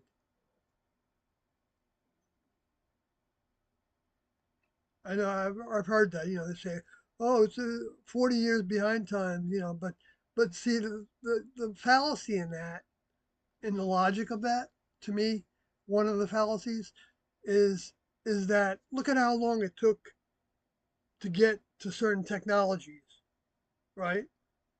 So how do you know that the humans are so many years ahead? But how do you know there's not going to be a leap? like happened in the 1800s and 1900s, and still to some degree happen.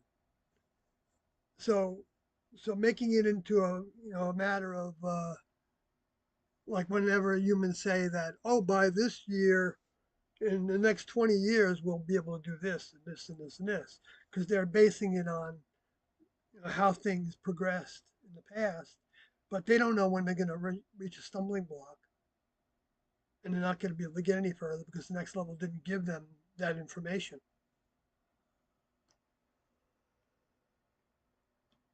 Jim says I'm a recovering alcoholic. I can understand that. Good. 33 years. Power to you. Yusef says, Sawyer, what do you think of Paul the apostle in the Bible? Do you think Paul's teachings were contradictory to what was taught by Jesus and the disciples? Um, Short answer is yes. yes, short answer is yes. I would suggest that you read in the Heaven's Gate book uh, the little bit that's in there.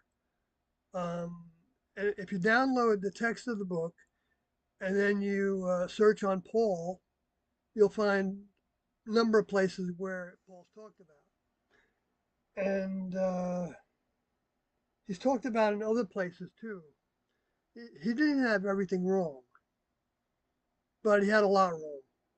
And the lower forces saw to it that the parts that he had wrong became emphasized so that there's no evidence that Jesus and his disciples uh, had that thinking.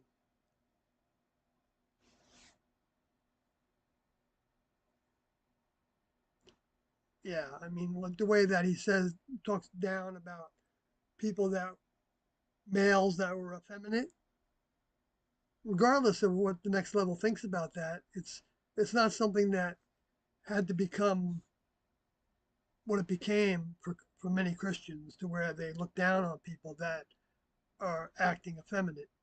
When the truth, according to Doe, is that they're showing signs of having overcome gender consciousness.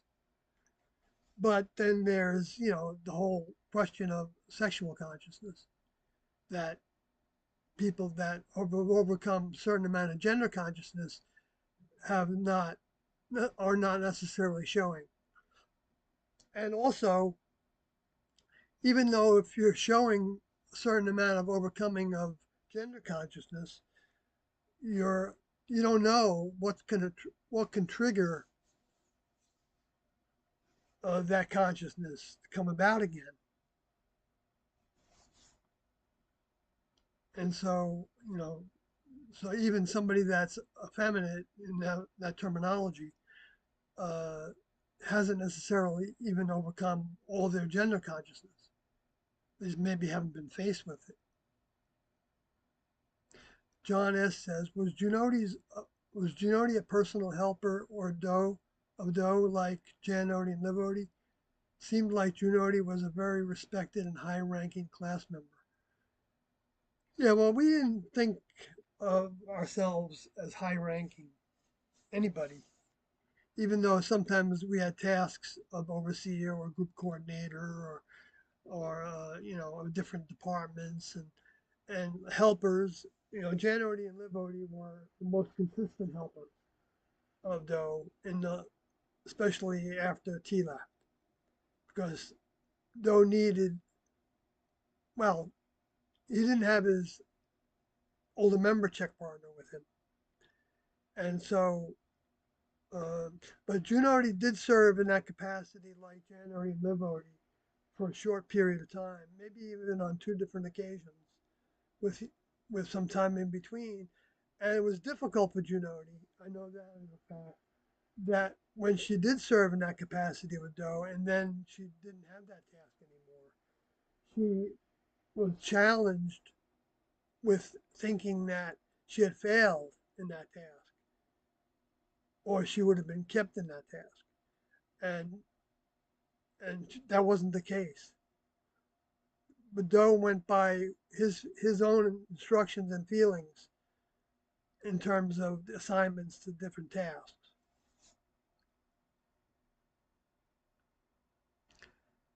Finch says, "Do we find our soulmates from the next level on Earth?"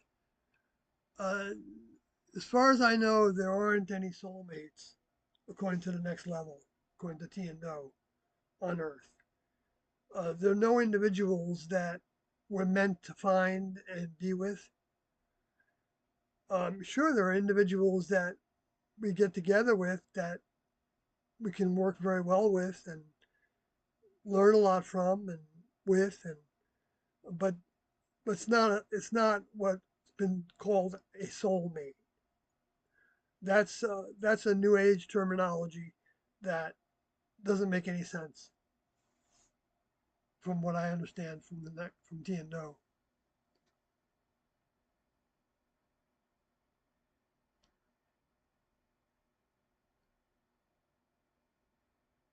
Even the terms themselves, because souls don't mate.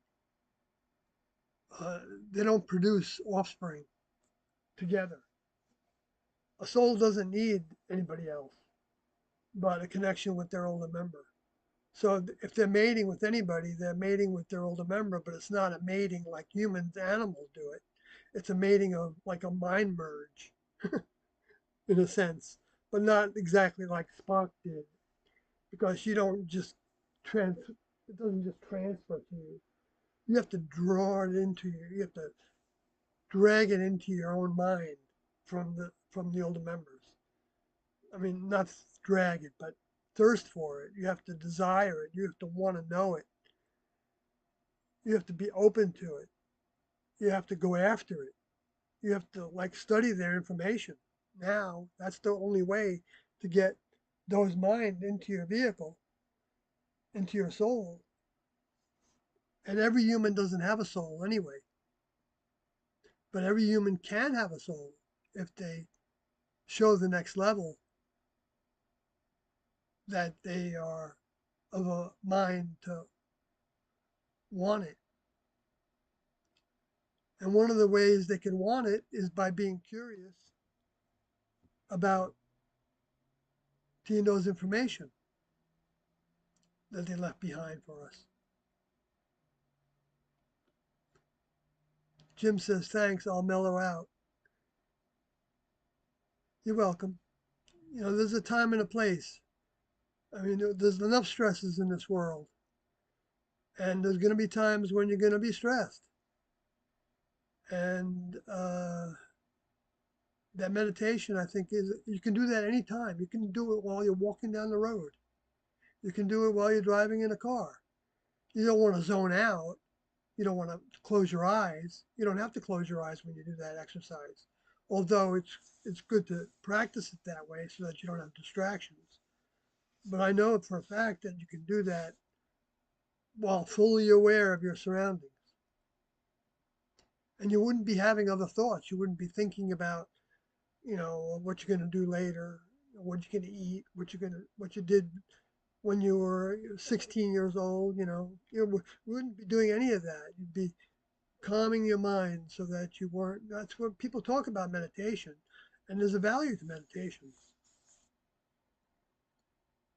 Casey Payan says, "What would be said of enjoying human hobbies compared to next level practices? For example, I absolutely love to ski. It's my joy. From a next level discipline, would skiing be something to let go of?" Well, I wouldn't say it's something to let go of now. If you're enjoying it and it's fun for you, do it when you want to, I think. But the next level members, they don't ski. But we had exercise in our classroom. We did things that were sports, but they weren't done so much that we were spending all our efforts doing it. And we tried not to do it in a human way. But with skiing, I don't know that it doesn't put anybody else down. It doesn't like, spike the ball to knock somebody over with it, so because the next level member wouldn't do a sport that way. But I don't know I wouldn't be able to, you know, I mean, there was Tiendo didn't feel like uh, certain activities that humans did were really that good for their mind development, except for the discipline it took to discipline the vehicle to do certain things. Um, so I don't know. Maybe that's enough with that. Kathy didn't add anything to it, so I guess I got through that okay because we've listened to a number of tapes that talk about things like that. Um,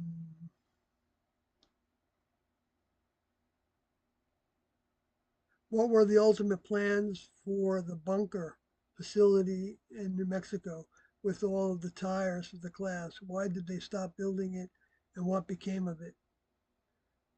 Well, as far as I know, John, uh, it's still there. Kathy and I saw it from the air. On We sat, saw it. we didn't see it. We saw it from Google Images. That's what I mean. Yeah, We we saw didn't it from like Google Images. fly a drone or we didn't, fly over it. We didn't Yeah, see it from the air. and we tried to communicate with the owners of it We, so that we could actually see it. we did communicate with them. Right, we did communicate with them, and it would look like it was going well. They were gonna have we were gonna have an interview with them there because they wanted to ask us certain questions about it, and uh, and then and then it went south, the relationship because we think that they talked with their older people, and I think they talked with their grown children about meeting up with us, and were discouraged from it. I think they thought that we were going to make it into a shrine, and we were going to bring all these cult members there, which you know what might have happened actually. Nah, we wouldn't have done that. No, not really. I mean, we wouldn't have done that while they owned it. We would have respected their privacy completely. Uh, but so anyway, but what were the plans that they had?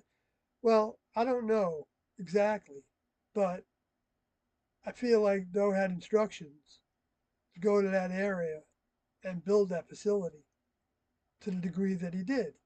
And then when he felt like there was instructions to move on, he chose to move on. And what they did is they went up to Phoenix area.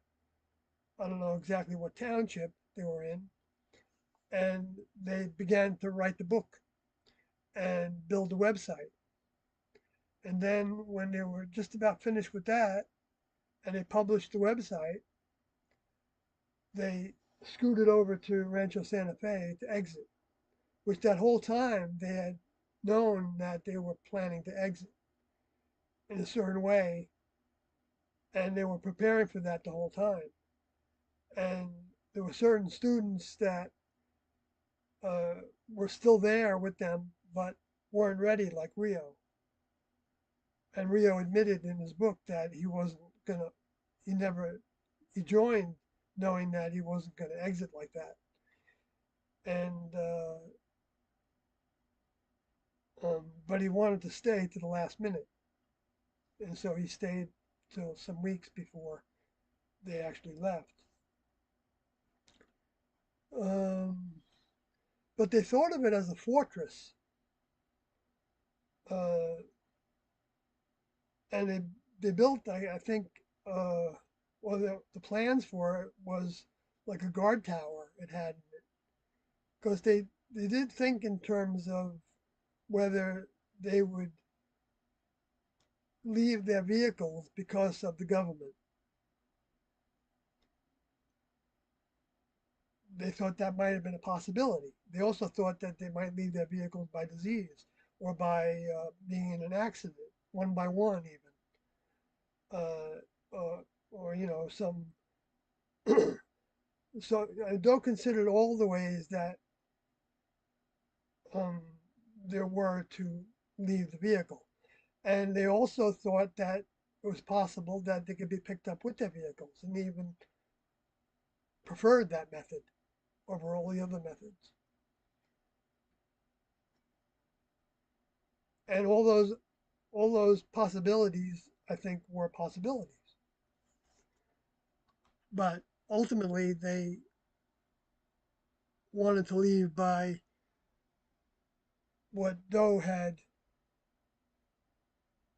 felt from his relationship with T outside her vehicle and everything that went into that relationship while he was with T in the vehicle.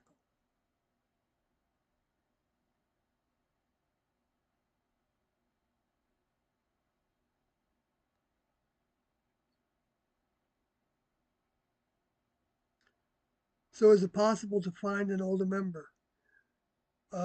Yes, but he's on a spacecraft. His name is Doe, and uh, and he's not going to be incarnate again, uh, and um, until the experiment is started over again, because there's no reason for him to be here. He did what T, his older member, gave him to do, accomplished that task, and now he goes on to other tasks, and someone else might take the place that he took as an older member, not me. I'm not in that place. I'm not trying to say that. Uh, I mean, but in a sense, everybody now that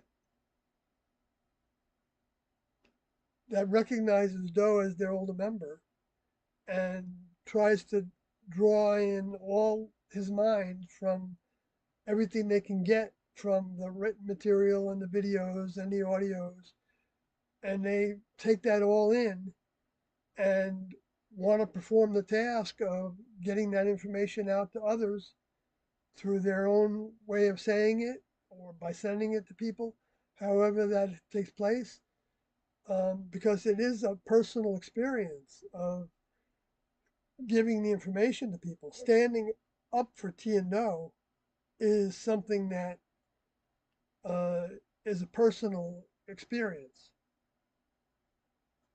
in the ways that somebody chooses to do it. And that's what actually begins the service to the next level. And by doing that, you are connecting with your older member. But it's not going to be a kind of connection to where that older member is then going to give you new instructions. Because if he's not here in person, we can't really get new instructions because the lower forces try to mimic the older members, and it will trick people into thinking that they're the older member returned or that they're getting new instructions. And I've had a number of individuals that have told me that they're the return Doe, and I knew for a fact that uh, they didn't resemble anything about Doe, and they didn't have anything to say that I knew was from Doe's mind. Finch says it makes sense that some humans don't have souls. Yeah, they can, you know, yeah, you might be pretty fast to, think that it's justified to go to war and kill humans if you don't have that soul.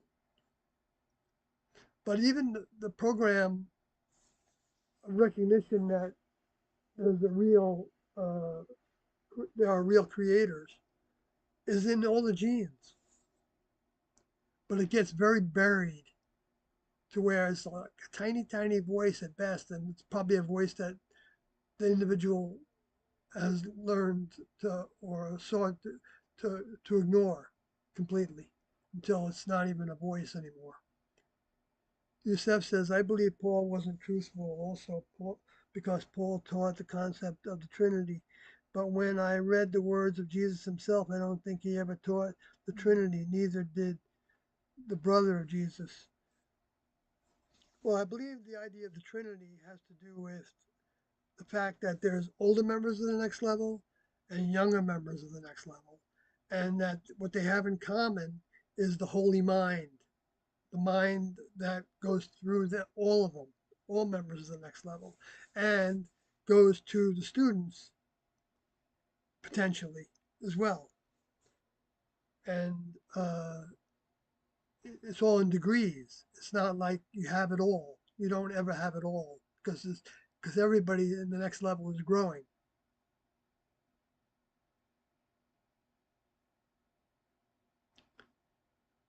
But yeah, making the Trinity into what it was made into is misinformation, except for that overview that I just talked about. Youssef says, Sawyer, I heard that T used to secretly contact her daughter, but other members weren't allowed to contact their family. Was that unfair to do? Uh, it wasn't secretly. T didn't owe she, T didn't owe anything to her students. Uh, it's probably true that Doe knew that T was writing letters to her vehicle's daughter.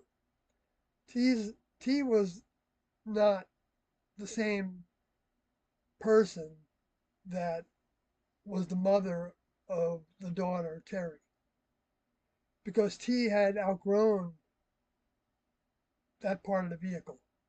Because T is the mind that came from the next level and took over that vehicle and even set it aside at an early age to do what it did and to become what it became because of the influence of T's next level mind, and to the degree that that next level mind could get into that vehicle in the early years to prepare it to receive the greater share of T's mind when she met Doe, and they both then awakened to being from the next level. So what T was doing, I believe, was trying to calm down the anxiety that Terry had because T wasn't with her anymore and acting as a mother would, generally would towards a daughter.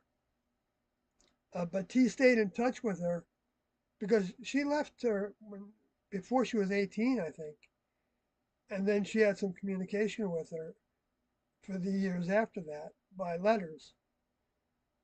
So T was sensitive to that, knew that it was difficult for her, and wanted to help her, and even with some degree of financing. And T later sent us all back to visit with our families because of the anxiety that many family members had with the absence of their loved ones. And so that was, they told us at the time that the reason why they gave us the task of returning for visits with them, with those loved ones in the past, was to calm their anxiety. The same thing that T was doing with Terry. And uh, T also didn't, well, as Doe said, he and T loved Terry. He said that in a tape that I heard. Uh, and so, and and they still love Terry. I think I could say honestly, and want the best for her. But T wanted her to, be able to get along in the world because it didn't appear that Terry was ready to join the classroom and be a student like all the other students and not have a personal relationship with what she thought of as her mother in T.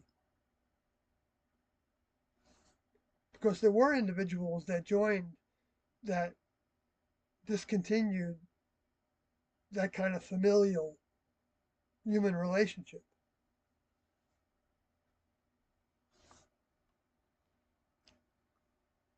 So there was nothing unfair about T doing that. And there were individuals that had contact with their family, but for the most part, most, as far as I'm aware, didn't. And that's because we needed to break those ties in order to reestablish our ties with our next level parents, our older members, and build a mind tie. And Jesus talked about that as well when he said that it wasn't his mother. So he showed that same kind of thinking, which Tiendo showed pretty much everything that Jesus said in the Gospels that were recorded that he said, not the things that were said about what he said, or the things that, going here and there, was accurate to a degree. And you'll see those same things reflected in the things that Tiendo did, but didn't do because of Jesus teaching it.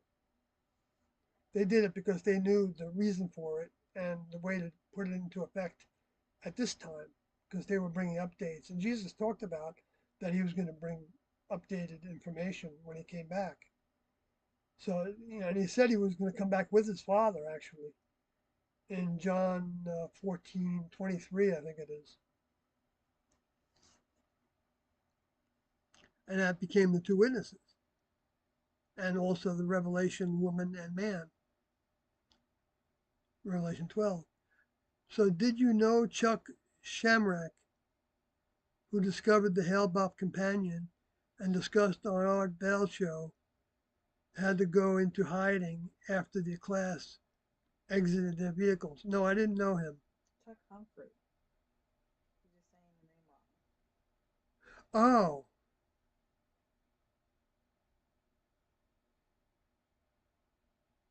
no, I don't think he's meaning Chuck Humphrey.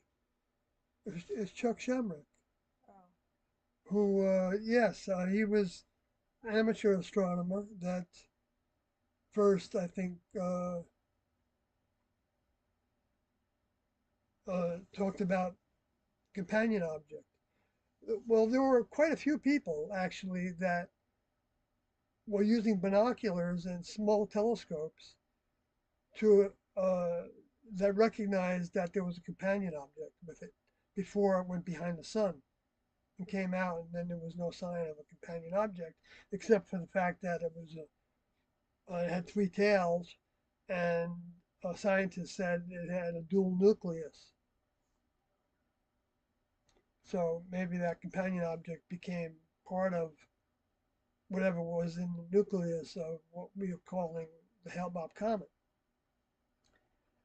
Uh, so no, I never met him or talked to him, and but I'm aware of his discussion on Art Bell. In fact, I heard about it recently in a replay of the Art Bell show on this radio station I listen to over here.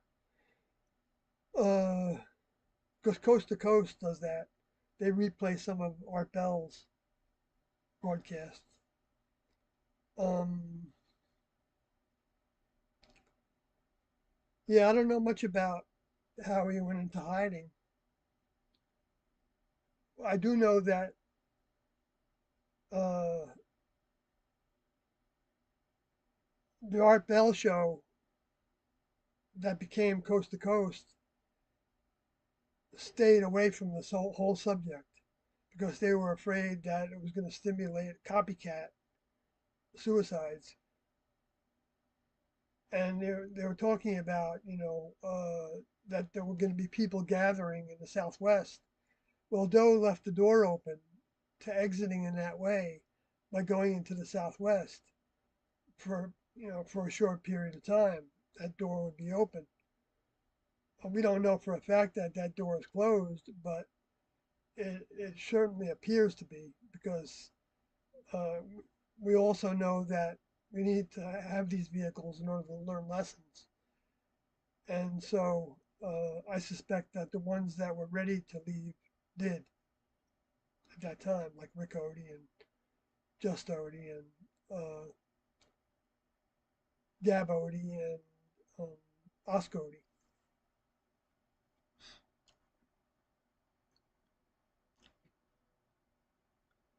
Funny how pictures of the companion magically disappear, lower forces at work.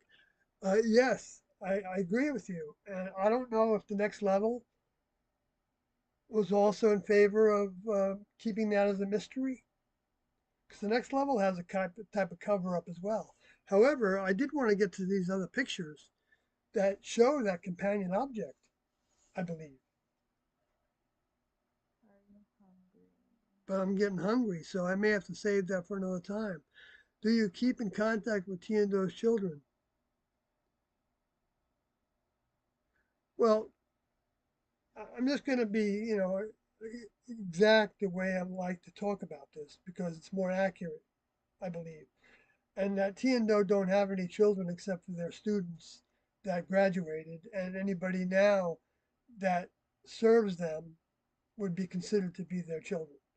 Okay, but in terms of their vehicles, children, uh, um, I had a little bit of contact with Terry at one point years ago, and I had a little bit of contact with what I believe is who I believe was uh,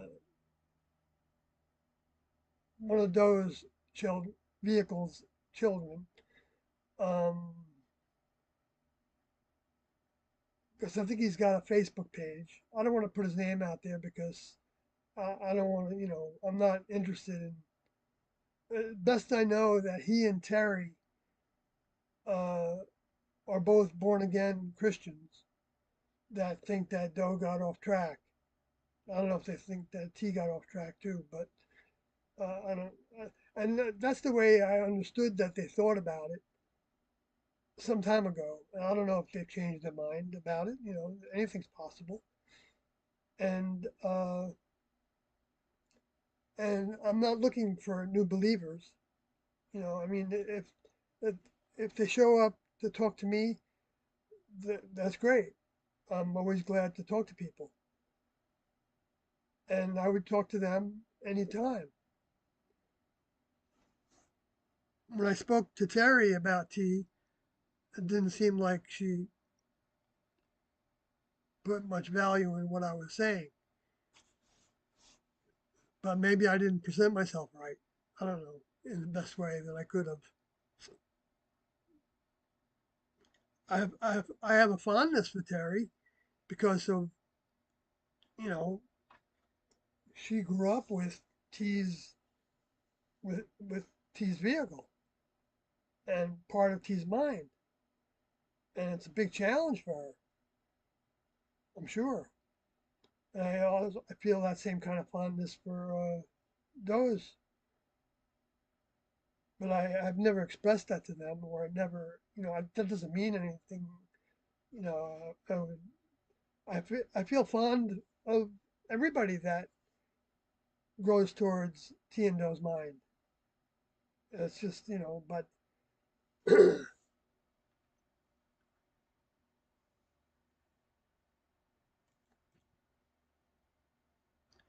Casey Payne says, why did T and Do reveal next level to others? Why did reveal next level to others? You hear about the Prime Directive in Star Trek where higher beings would not interfere with lower beings' development. Why did they get involved? Well, yeah, that is, that's good. I'm glad you brought that up about the Prime Directive because we were watching Star Trek a lot, and I think that Tiendo do believe that there's a certain amount of Prime Directive in play. They don't want just anybody interfering with human development. Um, but to the next level, it's not interference because they know when to give humans what information and technology abilities according to the way that they are growing their garden that they created, developed, and maintained. So that's not the same thing. They're higher beings, but they're not. I mean, see, the Star Trek people, humans, were not higher beings to anybody. Well, it depends how you look at it because uh, if you, let's say you have a planet where there's human equivalent being, humanoid bodies with the kind of you know thinking and everything that humans have. And in many of the Star Trek movies, you found that happening, right? To where you had complete civilizations growing, and they were having all kinds of experiences and learning lessons from those experiences, and yet there was no lower forces on that planet. So they weren't killing each other and they weren't doing things like that because it's the lower forces that stimulate humans to participate in that kind of behavior, as far as I know. I'm not saying it couldn't happen in some other planet without the lower forces, but uh, then just because the members of Star Trek had better technology than they had on those planets that they would visit didn't mean that they were higher beings. So higher beings doesn't relate to technology. A higher being is a being that is above human, because human is a condition. It's an evolutionary condition, like animal. Like, are humans higher beings to animals? Well, yes, because they're an evolutionary level above animals. But yet, those humans that could be higher beings, a lot of times treat animals worse than animals treat animals. So does that make the humans higher beings, really? I don't think so.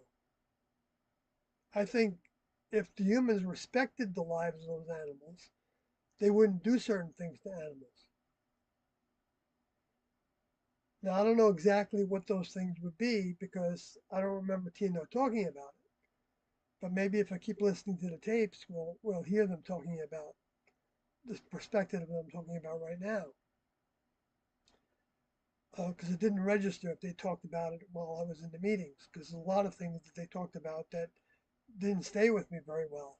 Because there are a lot of things that they talk about that are challenging to understand if you don't have preparation for it. And that's why repetition can help with that. But it has to be repetition that, well, it doesn't have to be, maybe. Anyway, so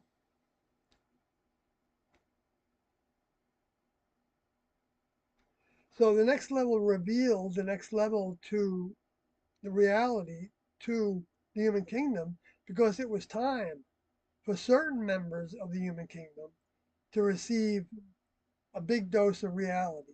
And notice that it was a very small amount of people at first. And yet everybody potentially can benefit from what the next level brings to the human condition. And that's why humans have evolved on this planet in a number of ways because the next level provided that because they don't their their prime directive isn't uh, that's a distortion of it of the prime directive thinking that the next level were like the Star Trek people.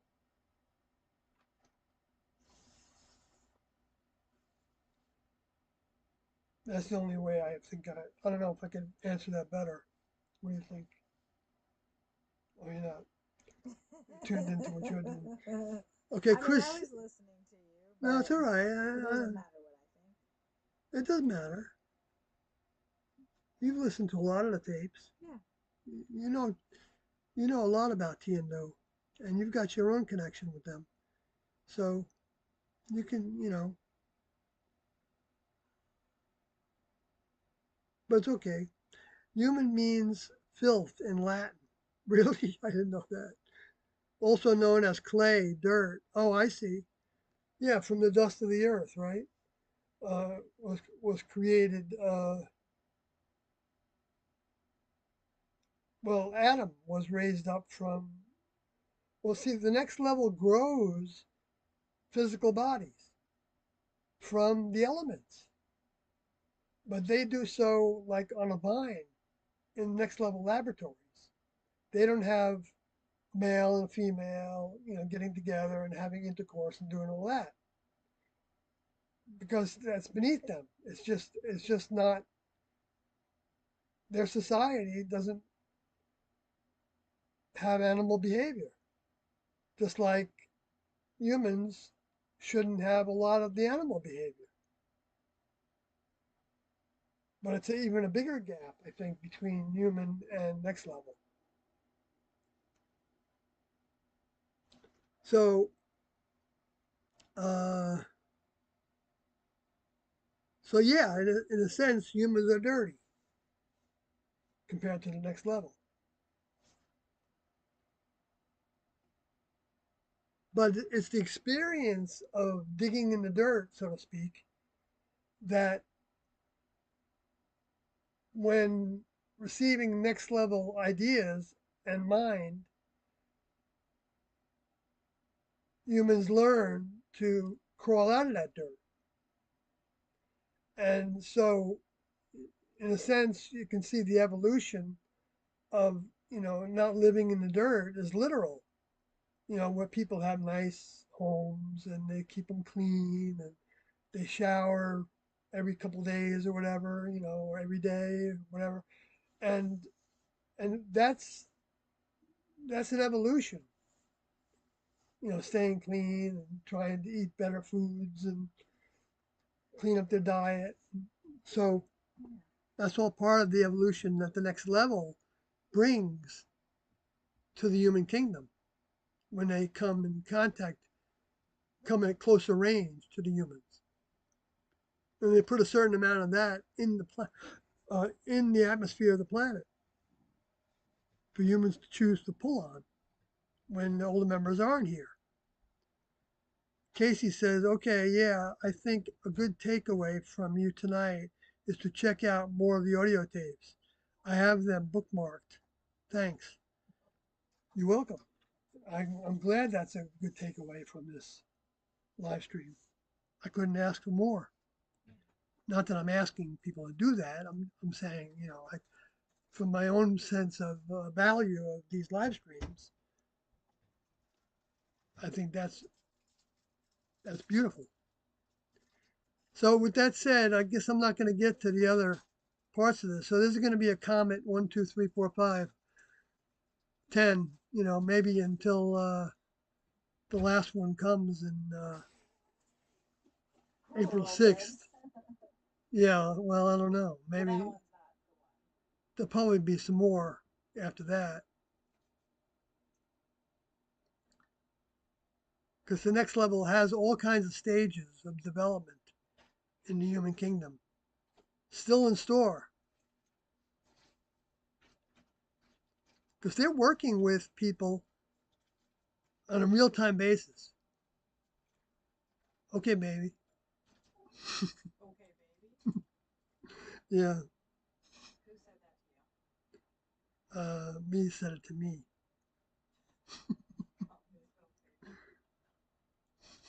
Oh, okay.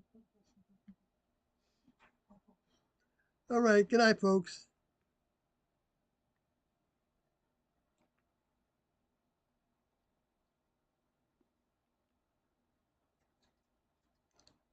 How do I turn this off? Oh, I guess I put that on hold. Stop streaming. Auto stop. I guess stop streaming, right? I mean, that sounds right to me. You will not be able to reconnect.